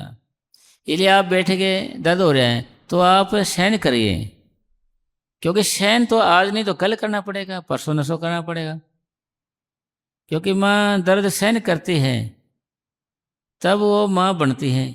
लड़की जब गर्भवती लड़की जब दर्द सहन करती तभी माँ बनती है, दर्द सहे बिना वो माँ नहीं बन सकती। तो इसी तरीके से भगवान ने तरीका बनाया, इस दर्द को सहन करते हैं तब हम सतगुरु के प्यारे हो सकते हैं, सतगुरु के दर्शन जब भी पा सकते हैं, वैसे नहीं पा सकते। तो इसलिए आप में कितना प्रेम है यह दर्द के दौरान साबित होता है। जब हम बैठे होते हैं, हमारी रूह सिमटती है, कितना हमारे पर सहन हो रहा है, यह सतगुरु प्रति आपका प्रेम दर्शाता है। वे कितने सतगुरु के आप लाडले हो, कितने सतगुरु के आप प्यारे हो, ये आप सभी जानते हैं। भाई हम सतगुरु कितने लाडले हैं, कितने प्यारे हैं। जरा सा दर्द होते उठ जाते हैं तो भाई हमें नहीं चाहिए सतगुरु, सतगुरु भाई दर्द होता है जब तो कितने प्यारे लाडले का हमें पता लगता है, हर एक को पता लगता है भाई सतगुरु के क्या कितने लाडले हैं हमें, कि सतगुरु कितने प्यारे हैं। पता कब लगता है? जब हमारे दर्द होने लग जाता है, हैं? फिर गुण भी है, जितना दर्द सहन करते हैं आप, जैसे मान बैठे हैं अब दर्द सहन नहीं हो रहा हमारे को, फिर प्रश्न होता जी हम क्या करें जी अब। फिर भाई सतगुरु का स्वरूप याद करने की कोशिश कीजिए। जब वैसे नहीं करना है, जब दर्द सहन नहीं हो रहा है आपके पास, बिल्कुल हद हो गई है, सतगुरु का स्वरूप सहन करने की आदत डालिए थोड़ा सा। ऐसे सिमरन के समय जरूरत नहीं है याद करने की, क्योंकि अपने आप स्वरूप आएगा। फिर भी ज़्यादा हो रहा है आपका 1-2 मिनट 1-2 सेकंड, थोड़ा कदम आगे तो बढ़े। हाँ, ये अपने परिवार को देख ले, 1 घंटा मुश्किल से है वो, इन्हें भी 20 आसन बदले होंगे हैं? भाई बैठे बैठे 20 आसन बदले होंगे, बताओ ये भी। कभी ऐसे हो गया, कभी ऐसे हो, कभी टांग सीधी कर ले, कभी ऐसा कर ले। मतलब ऐसा प्यार हो गया, इससे दुख देना नहीं चाहते हैं। पर यह बात क्लियर हो जाना चाहिए, एक दिन इसको आगे में जाना भी है, फिर आप कुछ नहीं कर पाओगे, लक डाल लेंगे और भी पता नहीं कुछ होगा कि नहीं होगा। इसलिए एक आसन जमाइए, आपका दर्द होने दें भाई, दर्द होवे तो इसको होने दे, क्योंकि दर्द को निकालने के लिए तो हम आए हैं दुनिया में। दर्द को निकालने के लिए तो आए हैं हम, किस लिए आए हैं भाई? दर्द निकल जाए, इससे बीमारी निकल जाए, ये जहर निकल जाए। रोज रोज बैठ बैठ के यह दर्द आप निकाल सकते हो, एकदम नहीं। पर ये मत समझना कि दर्द नहीं निकलेगा जी, ऐसे निकल जाए, ये काम होने का नहीं है। यह काम होने का है तो भी आपको नामदान दिया था, ये आपके पास होने का नहीं था, आपको नामदान नहीं दिया जाता। और इस काम को आदमी कर सकता है, वनस्पति नहीं कर सकते, पेड़ पौधे कीड़े मकोड़े नहीं कर सकते, पक्षी नहीं कर सकते, पशु नहीं कर सकते। इसको करेगा तो आदमी करेगा, ये 2 टांग वाला ही करेगा। इसको करेगा तो ये 2 टांग वाला ही करेगा, दूसरा नहीं कर सकता, तो 2 टांग वाला ही करेगा ये। इसलिए परम पिता परमात्मा की दया से और सतगुरु के आशीर्वाद से हमने इस काम में जुट जाना है, अपना समझ के। भाई मेरा काम है ये, अपना समझ करेंगे तो फिर कदम आगे बढ़े बढ़ेगा, कोई रोकने वाला तो है ही नहीं। तो इसका मतलब क्या होया कि जब भी आप बैठ जाते हो, आपने एक आसन में बैठना है और कमर को सीधी रखना है, हाथों को ऐसे नहीं करना है, ऐसे नहीं करना है। ऐसे करके बैठ भी गए, थोड़ी देर मन ऐसे खोलेगा, ये ऐसे बैठ के ऐसे करेगा, ये आदत है इसकी। तो इन्हें पसीना आ जाएगा ना जल्दी से, फिर ऐसे करेगा ये। तो इसको पहले ऐसे कहते, इन हाथों से, पैरों से, कमर से आपने कोई भाव नहीं है, कोई रगड़ा नहीं है, ये जैसे ऐसे पढ़ने दो। फिर संघर्ष किससे? अक्सर हम संघर्ष तन से करते रहते हैं, मन से नहीं करते। मन को जाने देते हैं, कहीं भी जाए ना जाए, भजन करे ना करे, यही हम मार खा गए। इसका मतलब क्या होया कि हम जब बैठ जाते हैं या चल रहे हैं, फिर रहे हैं, घूम रहे हैं, कुछ भी कहीं भी कैसे आता है, मन से नामों को दोहराना शुरू करना है, यानी संघर्ष करना है मन से, तन से नहीं करना है। मन से करना है कि मन को इधर न जाने दे, नाम को दोहराने में लगाए, फिर ये जाएगा, फिर भी ले आके फिर नाम को दोहराने लग जाए। भाई यह है आपकी ड्यूटी है, भाई ये जाता है तो आपको लेना, ये है आपकी ड्यूटी है, आपका काम है, आपकी पढ़ाई है, आपकी मेहनत है, आपकी सेवा है, आपकी हार्ड वर्क है। भाई ये जाता है तो ले आओ।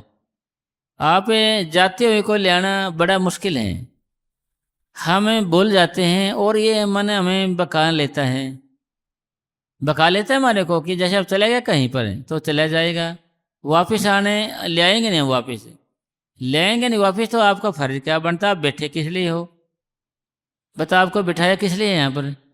अरे आपको बिठाया है कि मन चले जाए तो ले आए वापस। अगर आपको ड्यूटी लगा दे, कोई आदमी नहीं जाना चाहिए अंदर, पहरेदार की ड्यूटी होमगार्ड की, तो आप अंदर आने दे रहे, जाने दो। अगर मालिक आएगा तो तेरा दिमाग खराब है, क्या करें? अरे तेरे को मना किया अंदर का आने ना देना, नो करे जी, हाँ क्या हो गया, आ गया तो ऐसे कर, जा घर अपने, और को रखेंगे हम, नौकर को बदल देते हैं ना जी, और स्लीपिंग लिख देते हैं उसके, अगर सो गया तो स्लीपिंग लिख कर दे देते हैं, सो गया था तो पर्ची काट कर दे देते हैं, स्लीपिंग कर देते हैं उसका। तो जी फिर अब हमने आज से क्या करना है, बैठ जाना पड़ा है प्यार से, बिल्कुल अपना काम समझ के, मेरा ही काम है, बोझ लेकर नहीं भजन करना, ले भी करना पड़ेगा, बिल्कुल अपना काम समझ के, बड़े प्यार प्रेम से। जैसे भूख लग जाती है ना, रोटी कितने प्रेम से खाते हैं, ध्यान नहीं रहता किसी का भी, हाँ किसी का ध्यान नहीं रहता कि फलाना आए तो हो गए, अपने सारे ख्याल निकाल के रोटी में जग जाते हैं, बिल्कुल प्यासे होते पानी में लग जाते हैं, तो कैसे मस्त होकर लग जाते। इसी तरीके से भजन में लग जाना है आपने, बिल्कुल ख्याल निकाल के इधर उधर के नाम को दोहराने में लग जाना है। फिर चला जाए तो फिर लेके आना है, आपने तो लेना है। आपका मन आपके मन अंदर है और आपने इसको जचाना है, सेट करना है। भाई तो नाम कौन रहा, फिर चले जाता तो आपने कहना आजा भाई इधर, आपने प्रश्न करना है इससे, भाई तो कहाँ गया है, तो कहाँ गया है, तो फिर लेके आ उसको, फिर कहे तो फिर चला गया, फिर लेके आ इसको।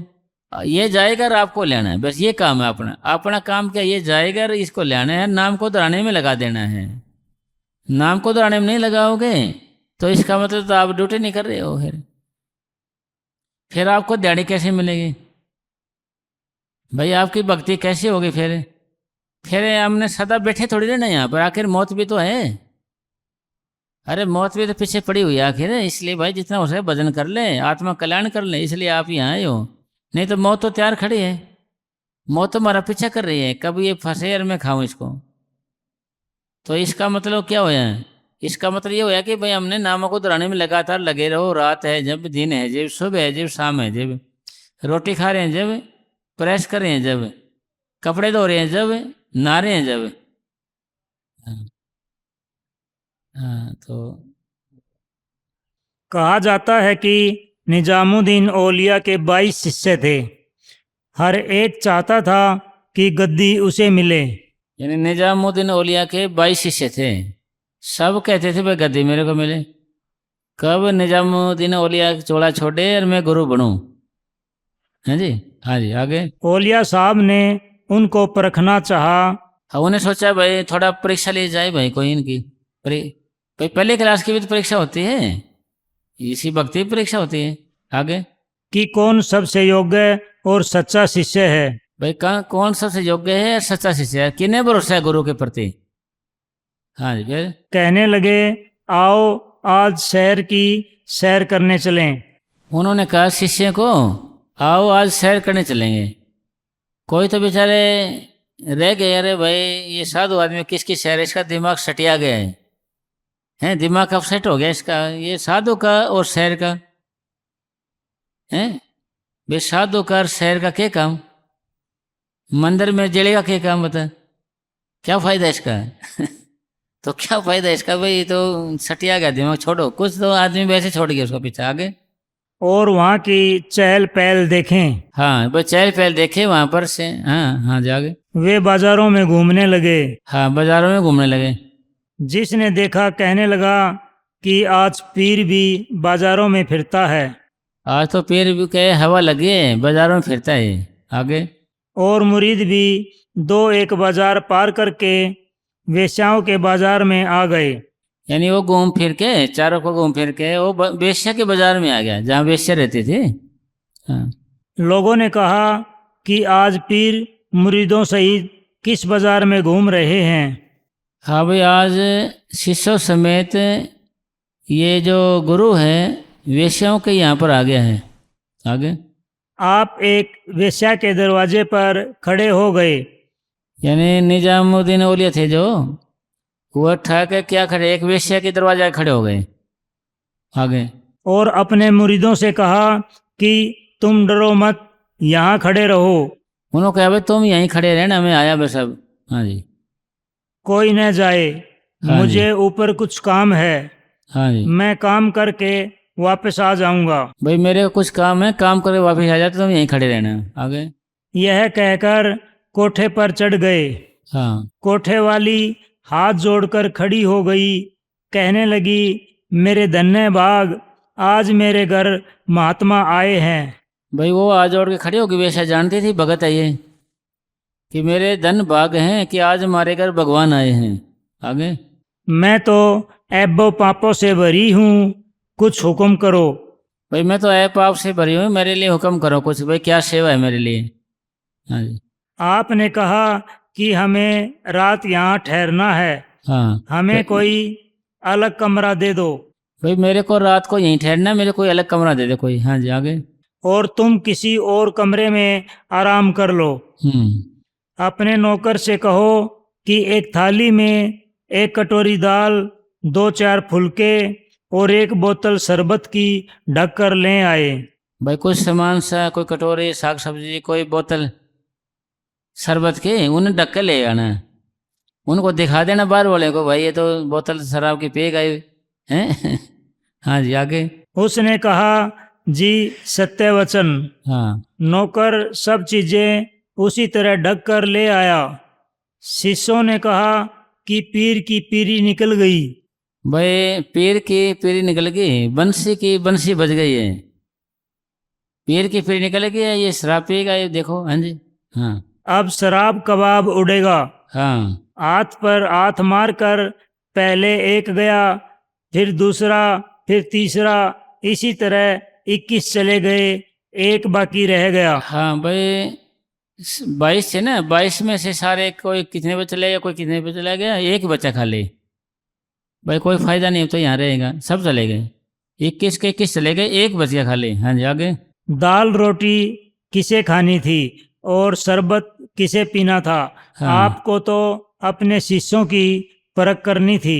हाँ उसने तो भाई ना तो रोटी खानी थी ना शरबत पीना था, उन्हें तो अपने शिष्यों की परख करनी थी, जो पीछे लगे हुए थे ना बोध की तरह उनके साथ। हाँ जी। जब सुबह हुई, नीचे उतरे, देखा कि सिर्फ अमीर खुसरो खड़ा है। उन्हें देखा कि भाई अमीर खुसरो था एक सेवक, भाई वो खड़ा खाली। हाँ जी। आपने पूछा, बाकी कहाँ गए? भाई बाकी कहाँ गए भाई तेरे साथ वाले? फिर आगे। उसने कहा कि अमुक इस वक्त चला गया, अमुक उस वक्त चला गया। भाई फलाना तो भाई इस टाइम चला गया, फलाना इस टाइम चला गया। आगे। इसी तरह सब चले गए। पीर साहिब ने पूछा कि तू क्यों नहीं गया? भाई सारे चले गए, भाई तू क्यों चला गया भाई, तेरा क्या हो गया था? हाँ जी। वह बोला, हजरत चला तो मैं भी जाता, लेकिन आपके सिवाय मुझे कोई जगह दिखाई नहीं दी, मैं कहाँ जाता। हाँ फिर वो कहने लगा, जी फकीर जी मैं भी चला जाता जाने को, तो फिर मैं जाता कहाँ, तेरे सिवा मुझे और कोई जगह ऐसी है दिखाई नहीं दी जो चला जाऊं। आगे। आपने हंसकर उसे गले लगा लिया और गद्दी दे दी। उसने अमीर खुसरो को, कहीं और भी आती हैं उनकी वाणियाँ अमीर खुसरो की, तो उसको गले लगाया और उसको कहते उससे भाई ये अधिकारी है, भाई भरोसा इसको आया है, और तो सब आ गए। इसी तरीके से गुरु अमरदास जी महाराज जी ने चबूतरे बनाने शुरू कर दिए थे। नुकरे भाई चबूतरे बना देती संगत, फिर नुकरे ये ठीक नहीं वहाँ बनाओ, वहाँ ठीक नहीं वहाँ बनाओ, बना बना के लोग थक गए। एक रामदास रह गए हैं, उस तो कहने लगे अरे इसका दिमाग खराब हो गया, 100 साल से ऊपर हो गया ये, बोला चबूतरे में क्या रखा है जी, कभी ये बनाओ कभी वो बनाओ, कभी अच्छा नहीं बुरा नहीं तोड़ो फिर बनाओ। फिर रामदास जी कहने लगे भाई जिसके अंदर सतगुरु प्रगट है उसका दिमाग खराब है, तो ठीक किसका है फिर? मेरे से तो सारी उम्र चबूतरे बनाएगा ना, मैं तो सारी उम्र ही चबूतरे बनाता रहूँगा भाई, मैंने जाना कहीं भी। फिर उसको गद्दी मिल गई उसको। मेरे सारी बातों ने निचोड़ के है कि विश्वास, गुरु के प्रति पूरा विश्वास, और आखिरी मंजिल में समाने की इच्छा। भजन बैठ गया तो फिर अंदर जाना है पूरा लास्ट तक, हर गुरु में पूरा विश्वास हो गया पूरा। 100 फकीर देखते हैं कि कौन काबिल है कौन नहीं। अगर हाँ हाँ जी भाई, संत तो भाई देखते हैं जानते हैं भाई कोई काबिल है या नहीं है, सारा जानते हैं वो, कोई ये तो है नहीं पता नहीं। हाँ जी। अगर सभी सेवक ऐसे बन जाएं तो यह दुनिया स्वर्ग बन जाए। हाँ भाई सारे का विश्वास हो जाए, सारे के अंदर प्रेम हो जाए, क्योंकि अपन दुनियादार है, दुनिया की चीज़ अच्छी लगती हैं, मालिक थोड़ी चाहिए हमारे को। मस्ताना जी फरमाया करते थे ये बेगर्ज है दुनिया, इसको सतगुरु की गर्ज ही नहीं है, लोन हरामी है, ऐसे बोलते थे मस्ताना जी। भाई हरामी है, लोन हरामी है, तो कहने का मतलब भाई सतगुरु हमारे को चाहिए नहीं, हम क्या करेंगे सतगुरु का, मन ऐसे करता है। तो इसका मतलब बात तो ये हो गया कि भाई हमने सतगुरु प्रति पूरा विश्वास भरोसा होना चाहिए। फिर प्रश्न ये भी हो गया कि भाई विश्वास भरोसा कब आएगा हमारे को? जब हमें कोई तसल्ली मिलेगी, चमत्कार नजर आएगा। चमत्कार कब मिलेगा? जब हम भजन करेंगे, भक्ति करेंगे। जैसे पहले मस्तान जी के टाइम में आता था ना, एक सुनार था कोई, उसने कोई ग्राहक आया था कि सोने चांदी में कोई हेरा फेरी कर ली। वो बोले अभी तोला के लिया सोना, मेरी नज़र में तो ये ज़्यादा निकले, कम तोले कम है, तो मेरा तो कसूर नहीं। तो जी फिर मस्तान जी के दर्शन करने आया है, सामने नारा बोल रहे हैं, धन सर को बोल रहे हैं। मस्तान जी ने मुँह इधर कर लिया, इधर से मुँह कराया तो इधर कर लिया, इधर से इधर कर लिया। बोले कि बेईमान चोरी भी करने लगे हैं, तो डर गया, कहते मेरी पोल ना खोल दें। नहीं तो डरे मत, तेरी पोल नहीं खोल लेंगे, आगे ध्यान रखना, आगे चोरी मत करना, आप ठगना औरों को ना ठगना। तो कहने का भाव ये है कि जब तसली हो समझ आ गया, भाई महाराज को तो पता है सारा, फिर वो डरने लगता है पापों से। पाप करते तो डरेगा फिर वो, अरे भाई महाराज देखता है, सब मेरा लग जाता है उसको, है तो डरता है। फिर वो फिर डरता है तो फिर वो भजन भी करता है। डर और प्रेम भगवान की दया है ये। जिसको भगवान का डर होगा उसके अंदर भगवान का प्रेम भी होगा, जिन्हें प्रेम होगा उन्हें मालिक का डर भी होगा, भगवान नाराज ना हो जाए, है ना जी। तो इसका मतलब क्या है कि भाई हमने भजन में लगे रहना चाहिए, मालिक हमारे अंदर डर भी देगा फिर प्रेम भी देगा। क्यों? ये सारी बातें ज्ञान ध्यान की बातें हैं। ये हजारों किताब बना लो आप ज्ञान ध्यान की बातों से, पर ये आते नहीं है हमारे दिमाग में।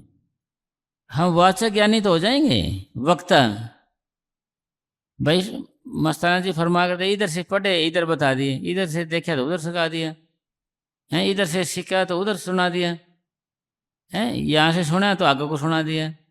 यानी वाचक ज्ञानी बहु देखे, लक्ष्य ज्ञानी कोई लेखे लेके, वो लक्ष्य ज्ञानी तो कोई कोई है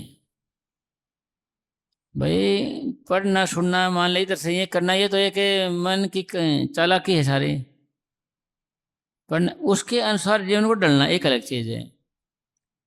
एक बारे एक साधु था, उसने क्या एक किताब छाप दी, उसमें करेक्टर के बारे में छाप दी, बड़ी किताब। अपने गुरु को दिया जी ले संभालो किताब दी। किताब ऐसे ऐसे पढ़ी उन्होंने। नौकरी जी अगर इसके अनुसार आपका जीवन डल रहे हो तो ठीक है, इसके अनुसार जीवन हो तो तेरा ठीक है, नहीं तो कोई फायदा नहीं। किताब को तो कोई भी छाप सकता है जी, किताब को क्या है जी, कितना छाप दो, हजारों किताब छाप दो। नौकरी जी आप तो मेरे पर शक करते हो, मुझे हल्के में ले रहे हो आप। अरे हल्के में, मैं तो करेक्टर के बारे में लिख रखी है जो उसकी बात कह रहा हूँ। नौकरी जी आप तो मेरे पर शक करते हो, चलो कोई बात नहीं। वो एक रहता था बाहर कुटिया में, तो एक बार वो जो गुरु था उसने क्या कि परीक्षा लेनी चाहिए उसकी। वो गुरु क्या करना गया, लेडीज का वेश बना गया, रोने लगे जी, मैं हाय हाय करने लग गया, बचाओ बचाओ करने लगे। वो साधु निकल कर बाहर आए जी, क्या बात है जी, कैसे क्या चक्कर है। न्यू करे जी ऐसे ऐसे हमारे परिवार से हम बिछड़ गए हैं, अकेली हो, मेरे को यहाँ सांप वगैरह कोई खाएगा तो मेरे को बचा करो, शरण दो। न्यूरा भाई मैं तो अपने कमरे में नहीं रख सकता आपको, न्यूरा जी कुछ करो जुगाड़ मेरा भी कोई, नहीं तो मैं खाएगा। तो फिर उसने क्या किया साहब, उसने तो उसने कमरे में रख दिया उसको। कमरे में फिर कहा कि भाई मैं भी अगर कुंडा खुड़काऊँ ना तो खोलना मत।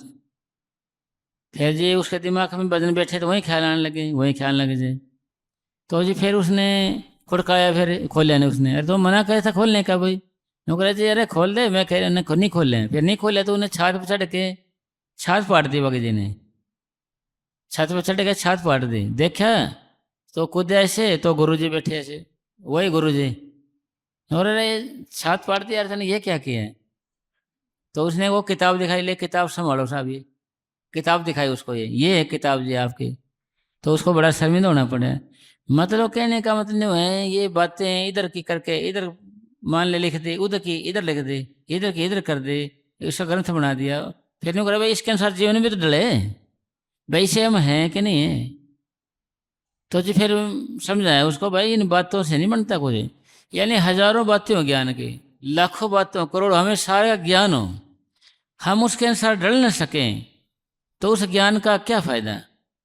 ऐसा हार क्या जो गले को काटे, तो क्या फायदा, उसके अनुसार हमारा जीवन न डले।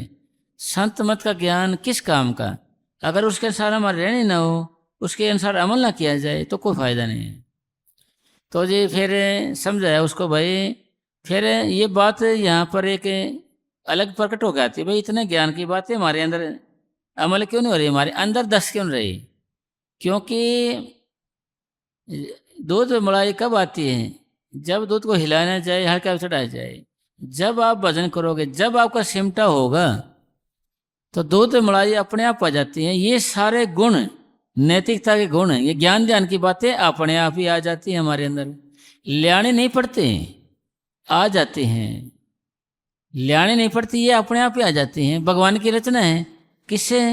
क्योंकि ये जो सिमटा होता जाएगा ज्ञान ध्यान अपने आप हो जाएगा, क्योंकि सतगुरु है ज्ञान सतगुरु पूजा, सतगुरु सेवे और न दूजा। भाई सतगुरु तो ज्ञान पूजा है। जब हम भजन सिमट करेंगे, सिमट होता जाएगा तो सतगुरु में की ओर जाते जाएंगे, उतना हमारा ज्ञान होता जाएगा। ये बातें लाने से नहीं आएगी। ऐसा, अरे क्या बात हुई भगत जी? भाई वो वासी पूरा जोर लगा दिया है। हैं? ये एक कभी कभी सोचोगा अपनी वासी क्यों आती है, क्या चक्कर है ये? भाई नींद का भी बोलते हैं, मगर जब भजन बैठते हैं ना, जैसे ऑक्सीजन की कमी हो जाती है, वो वासी आकर उसकी पूर्ति करता है ऑक्सीजन की। इसलिए एक आधी बार ज्यादा वासी आती है तो ये ज्यादा ऑक्सीजन खींची है इसने, इसका मतलब फिर इसने भी तो खींची है भगत जी ने। जरा सामने तो आओ चलिए।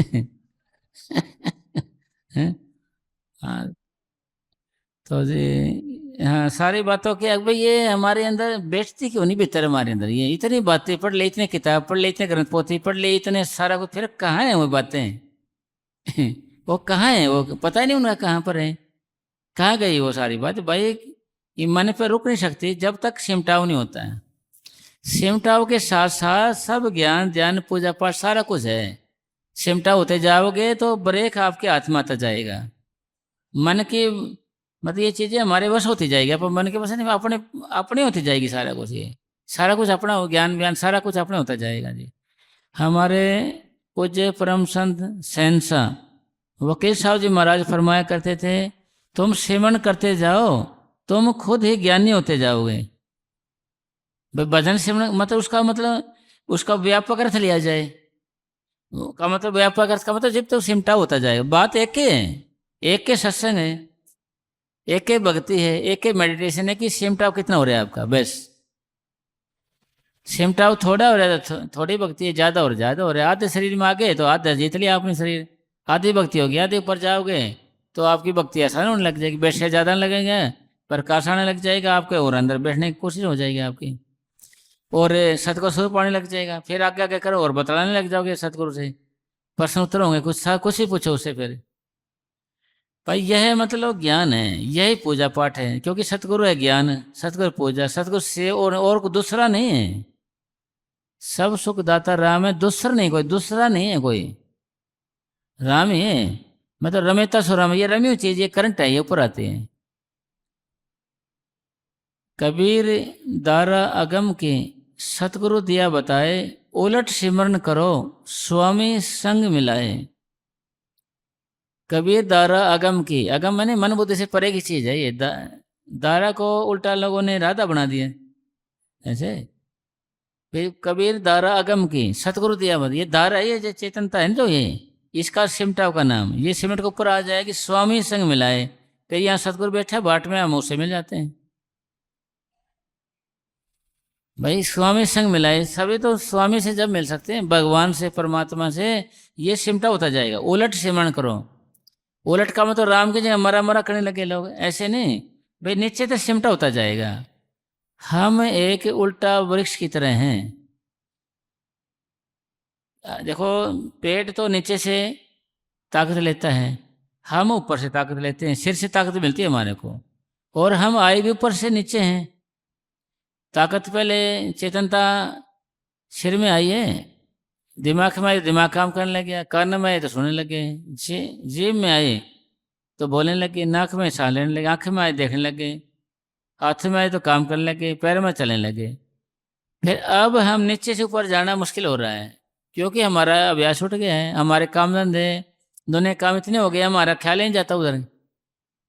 इसका मतलब फिर तो ये काम होगा ही नहीं, फिर तो भाई काम होगा ही नहीं। तो इसका मतलब ये है कि भाई आप घर में टाइम टेबल बनाइए। जब तक आप घर में टाइम टेबल नहीं बनाओगे तो आपका मन भजन नहीं करने देगा आपको। फिर आते ही आप ड्यूटी पे आते हो तो आप रोटी मत खाइए, आप भजन बैठिए 2 घंटे। 5 बजे आते हो, जब 7 बजे आते हो, 9 बजे, जब भी आते हो आप भजन बैठिए। और 2 घंटे में फिर फोन भी दे दीजिए अपने परिवार को, ले भी संभालो, और कह देना भाई मैं 2 घंटे बात करूंगा, चाहे कितना जरूरी काम हो। क्योंकि सबसे जरूरी काम क्या है? भजन करना, भक्ति करना सबसे जरूरी काम है। तो इसलिए परम पिता परमात्मा की दया से आप ऐसे करोगे तो 2 घंटे आपका होगा जी, मजा आ गया। 2 घंटे निकलने लगे मेरे तो भाई आराम से, रोज रोज वो निकलने लग गए। क्यों? घर में जंगल बन गया ना आपका, ना तो कोई डिस्टर्ब करने वाला, ना आपको काम करना, ना कोई फोन आए ना जाए। हो गया पूरा। हैं? हैं? हाँ, बस।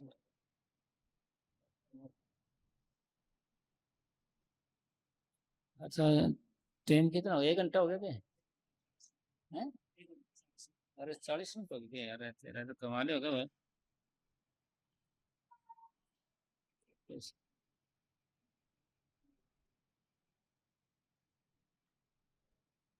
संतमंत में गुरु किसी भी जीव के पाप, कर्म और अवगुणों को उसी प्रकार देखता है जैसे एक धोबी कपड़े की मैल को देखता है।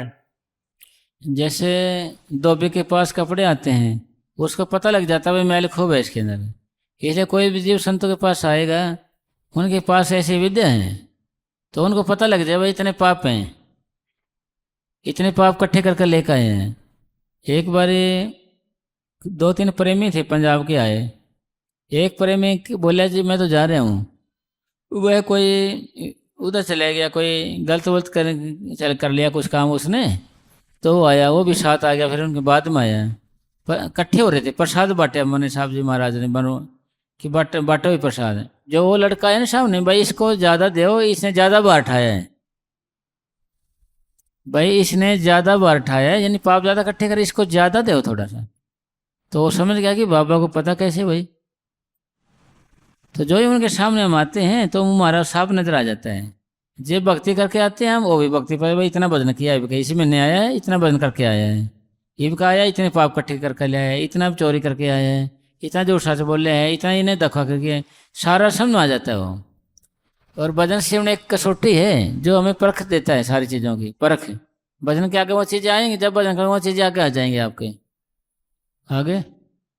उसकी नज़र कपड़े पर होती है, मैल पर नहीं। भाई धोबी की नज़र मैल पे होती है, कपड़े पे नहीं होती। हाँ आगे। उसका लक्ष्य कपड़े को किसी भी तरह साफ करना है। भाई उसके दिमाग में ये है कि भाई मैं इसमें लगाऊंगा ना साबुन तो ऑटोमेटिक ही सफाई हो जाएगी, ऑटोमेटिक साफ हो जाएगा, सफ़ेदी नज़र आती है उसमें।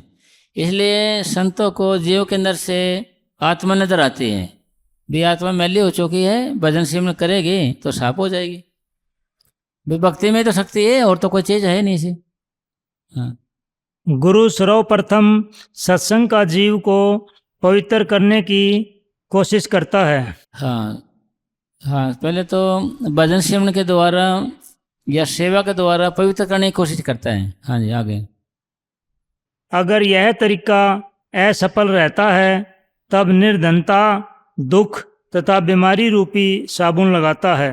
फिर अगर फिर भी काबू नहीं आ रहा, पहले तो प्यार से समझाएगा, प्यार से, प्यार की बोल रही है भाई तू भजन कर ले, फिर भी कामयाब नहीं हो रहे हैं, फिर भी असफलता मिल रही है, तो क्या होगा फिर? गरीबी, बीमारी और निरादरी की साबुन लगाता है उसके। गरीबी बीमारी। एक बारी कोई प्रेमी थे हमारे पूज्य परम संत सहनशाह मनेशाह जी महाराज गए, वहाँ पर जा रहे थे, 2 पत्थर फोड़ रहे थे रास्ते में, तो जी उनको बुलाया, अजनबी थे, उनके लिए प्रसाद दिया, नारा बोले, उन्होंने नारे बोले। नोरे जी ये क्या चक्कर? नोरे जी ये दिल्ली के सेठ और सेठानी थे दिल्ली के, फिर इन्होंने भजन नहीं किया, तो ये भी ये क्या कि राजस्थान में आ रहे हैं, गुरु गुरु करेंगे, पत्थर फोड़ेंगे, ये नाम जपेंगे, हाय सतगुरु दे दिहाड़े कुछ हो, पानी भी नहीं ना कुछ मिले, तो भी इनको ये भजन करेंगे यहाँ पर। मतलब कहने का भाव ये, नाम ले लिया, सतगुरु आपको छोड़ेगा नहीं, पर जाएगा तो आगे रूह की सफाई से, आत्मा की सफाई से तो जाओगे आगे, वैसे तो नहीं जाएंगे। बच्चा गंदगी में हो तो माँ छाती क्यों लगाती, उठा तो लेगी मगर छाती क्यों लगाएगी, साफ करके लगाएगी। ये सतगुरु अपने देश में नहीं समा नहीं सकता, वहाँ समाने क्योंकि नहीं होता, क्योंकि रूह की सफाई के बगैर। आगे। अगर इन उपायों से भी काम नहीं बनता तो वह शिष्य को दूसरा जन्म दे देता है। अगर जो मान ले ये भी नहीं कामयाबी मिली तो फिर उसको दूसरा जन्म देता है। मतलब उसने ठेका ले लिया है भाई, मैं लेके जाऊंगा भाई, इसको मैं लेके जाऊंगा। उसने ठेका ले लिया हमारा। अरे जब भी कोई भी जन मिलेगा, जब भी संभालेगा हमारे को, संतों की शरण देगा, उसको समझाएगा बुझाएगा, ठेका ले लिया भाई, ले जाके छोड़ना है इसको अपने घर। आगे और गुरु उस समय तक चैन से नहीं रहता जब तक कि वह अपने शिष्य की आत्मा को धूर्धाम नहीं पहुंचा देता। जब तक सतगुरु चैन नहीं लेगा, जब तक वो दूर दरगाह नहीं पहुंचा देता। दूर दरगाह यानी अपने घर ले जाके छोड़ता है। और जब हमें नाम मिलता है उसी दिन सतगुरु हमारे सूक्ष्म रूप में अंदर बैठ जाता है और हमारी संभाल करता है। और जन्म बाई जन्म मतलब हमारे साथ रहता है। वो आए मतलब चिताएगा, उसको समझाएगा कि देखो मैं हूँ, फिर नाम के रास्ते में लाएगा, भजन करेगा। फिर अगला अगर भक्ति पूरी नहीं हुई फिर क्या करेगा, और उसको बेहतर जन्म दिया जाएगा अगला जन्म में। बचपन से ही भजन करेगा, वो बचपन से नारे बोलेगा, फिर भी नहीं तो फिर अच्छा जन्म दिया जाएगा उसको। मतलब उसने ले जाके छोड़ना है, कैसे न कैसे लेके जाना है इसको। धनी धर्मदास जी को कबीर साहब जी 8 जन्मों में लेके गए, 8 जन्म ले गए, वो ले जाके छोड़े, पीछा नहीं छोड़ा उसका। हो गया हाँ? हाँ। भाई जो सतगुरु जी की दया से अपनी खुशकिस्मती है कि हम कलयुग में हैं। कलयुग में क्या होता है भाई, भजन अगर जैसे पूरा नहीं हो भाई, मन लगे भी नहीं है, फिर भी मालिक भाई जमा कर लेता है उसका, टूटे फूटे फिर भी जमा कर लेता है। सारी बात है मान ले। और मन सा पाप नहीं लगता भाई, मन में पाप आ जाता है किसी के प्रति, वो पाप नहीं लगता मन सा। पहले तो मन सा पाप भी लगता था, ये जो कर्म करेंगे जब पाप लगता है हमारा। मैं तो कहने का भाव ये है कि कई फायदे हैं कलयुग के अंदर हमारे को, कई। हाँ जी आगे। इस कलयुग में जो दया जियो पर हो रही है शायद ही किसी युग में हुई हो। जो दया कलयुग में जीवों पर हो रही है किसी युग में नहीं हुई ऐसे। और हमें तो वो ऐसे तोल के लेते थे पहले, सतयुग है, त्रेता है, द्वापर है। कलयुग में जितना फायदा हो रहा है हमारे को इतना किसी में नहीं हो रहा है। आगे। काम क्रोध में तपते हुए जीव और फिर भी सतगुरु आकर उन्हें संभालता है। भाई एक तरफ तो काम क्रोध में जलते हुए जीव हैं, सारे अंदर पाप पाप कट्टे हैं, दूसरे और संत उनके आके समझाते हैं, प्यार प्रेम देते हैं उनको। आगे हो गया। ले भाई प्रसाद उसाद ले आओ महाराज, भाई प्रसाद हो जाए। हाँ अरे पूरा कर पूरा कर भाई।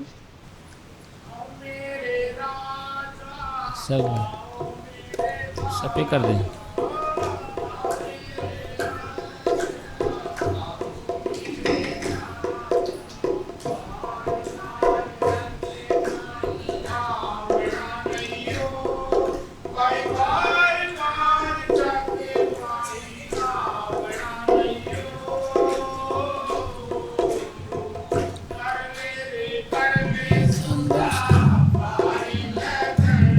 धन धन सतगुरु, ठीक ठीक है महाराज, बटवा करवा था तेरा सा ध्यान रखा तो तेरा यार।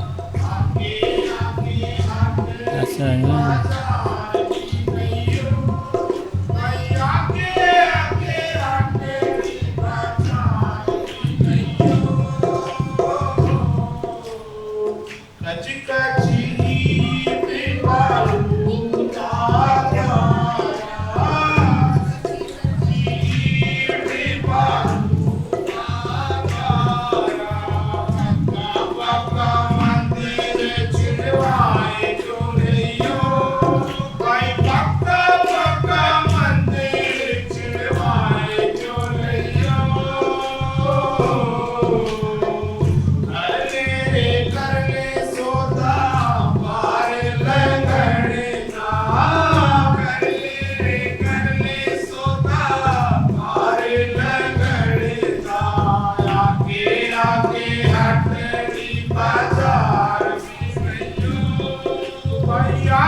बजारते नहीं हो।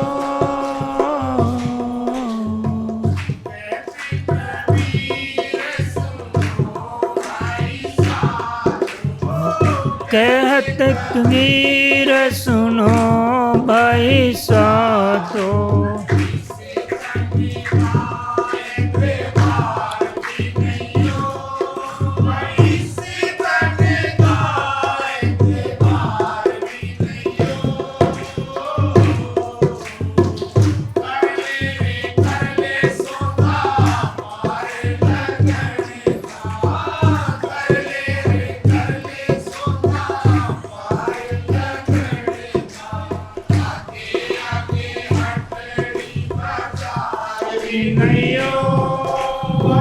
आगे आगे हटड़ी बाजार दी नहीं हो।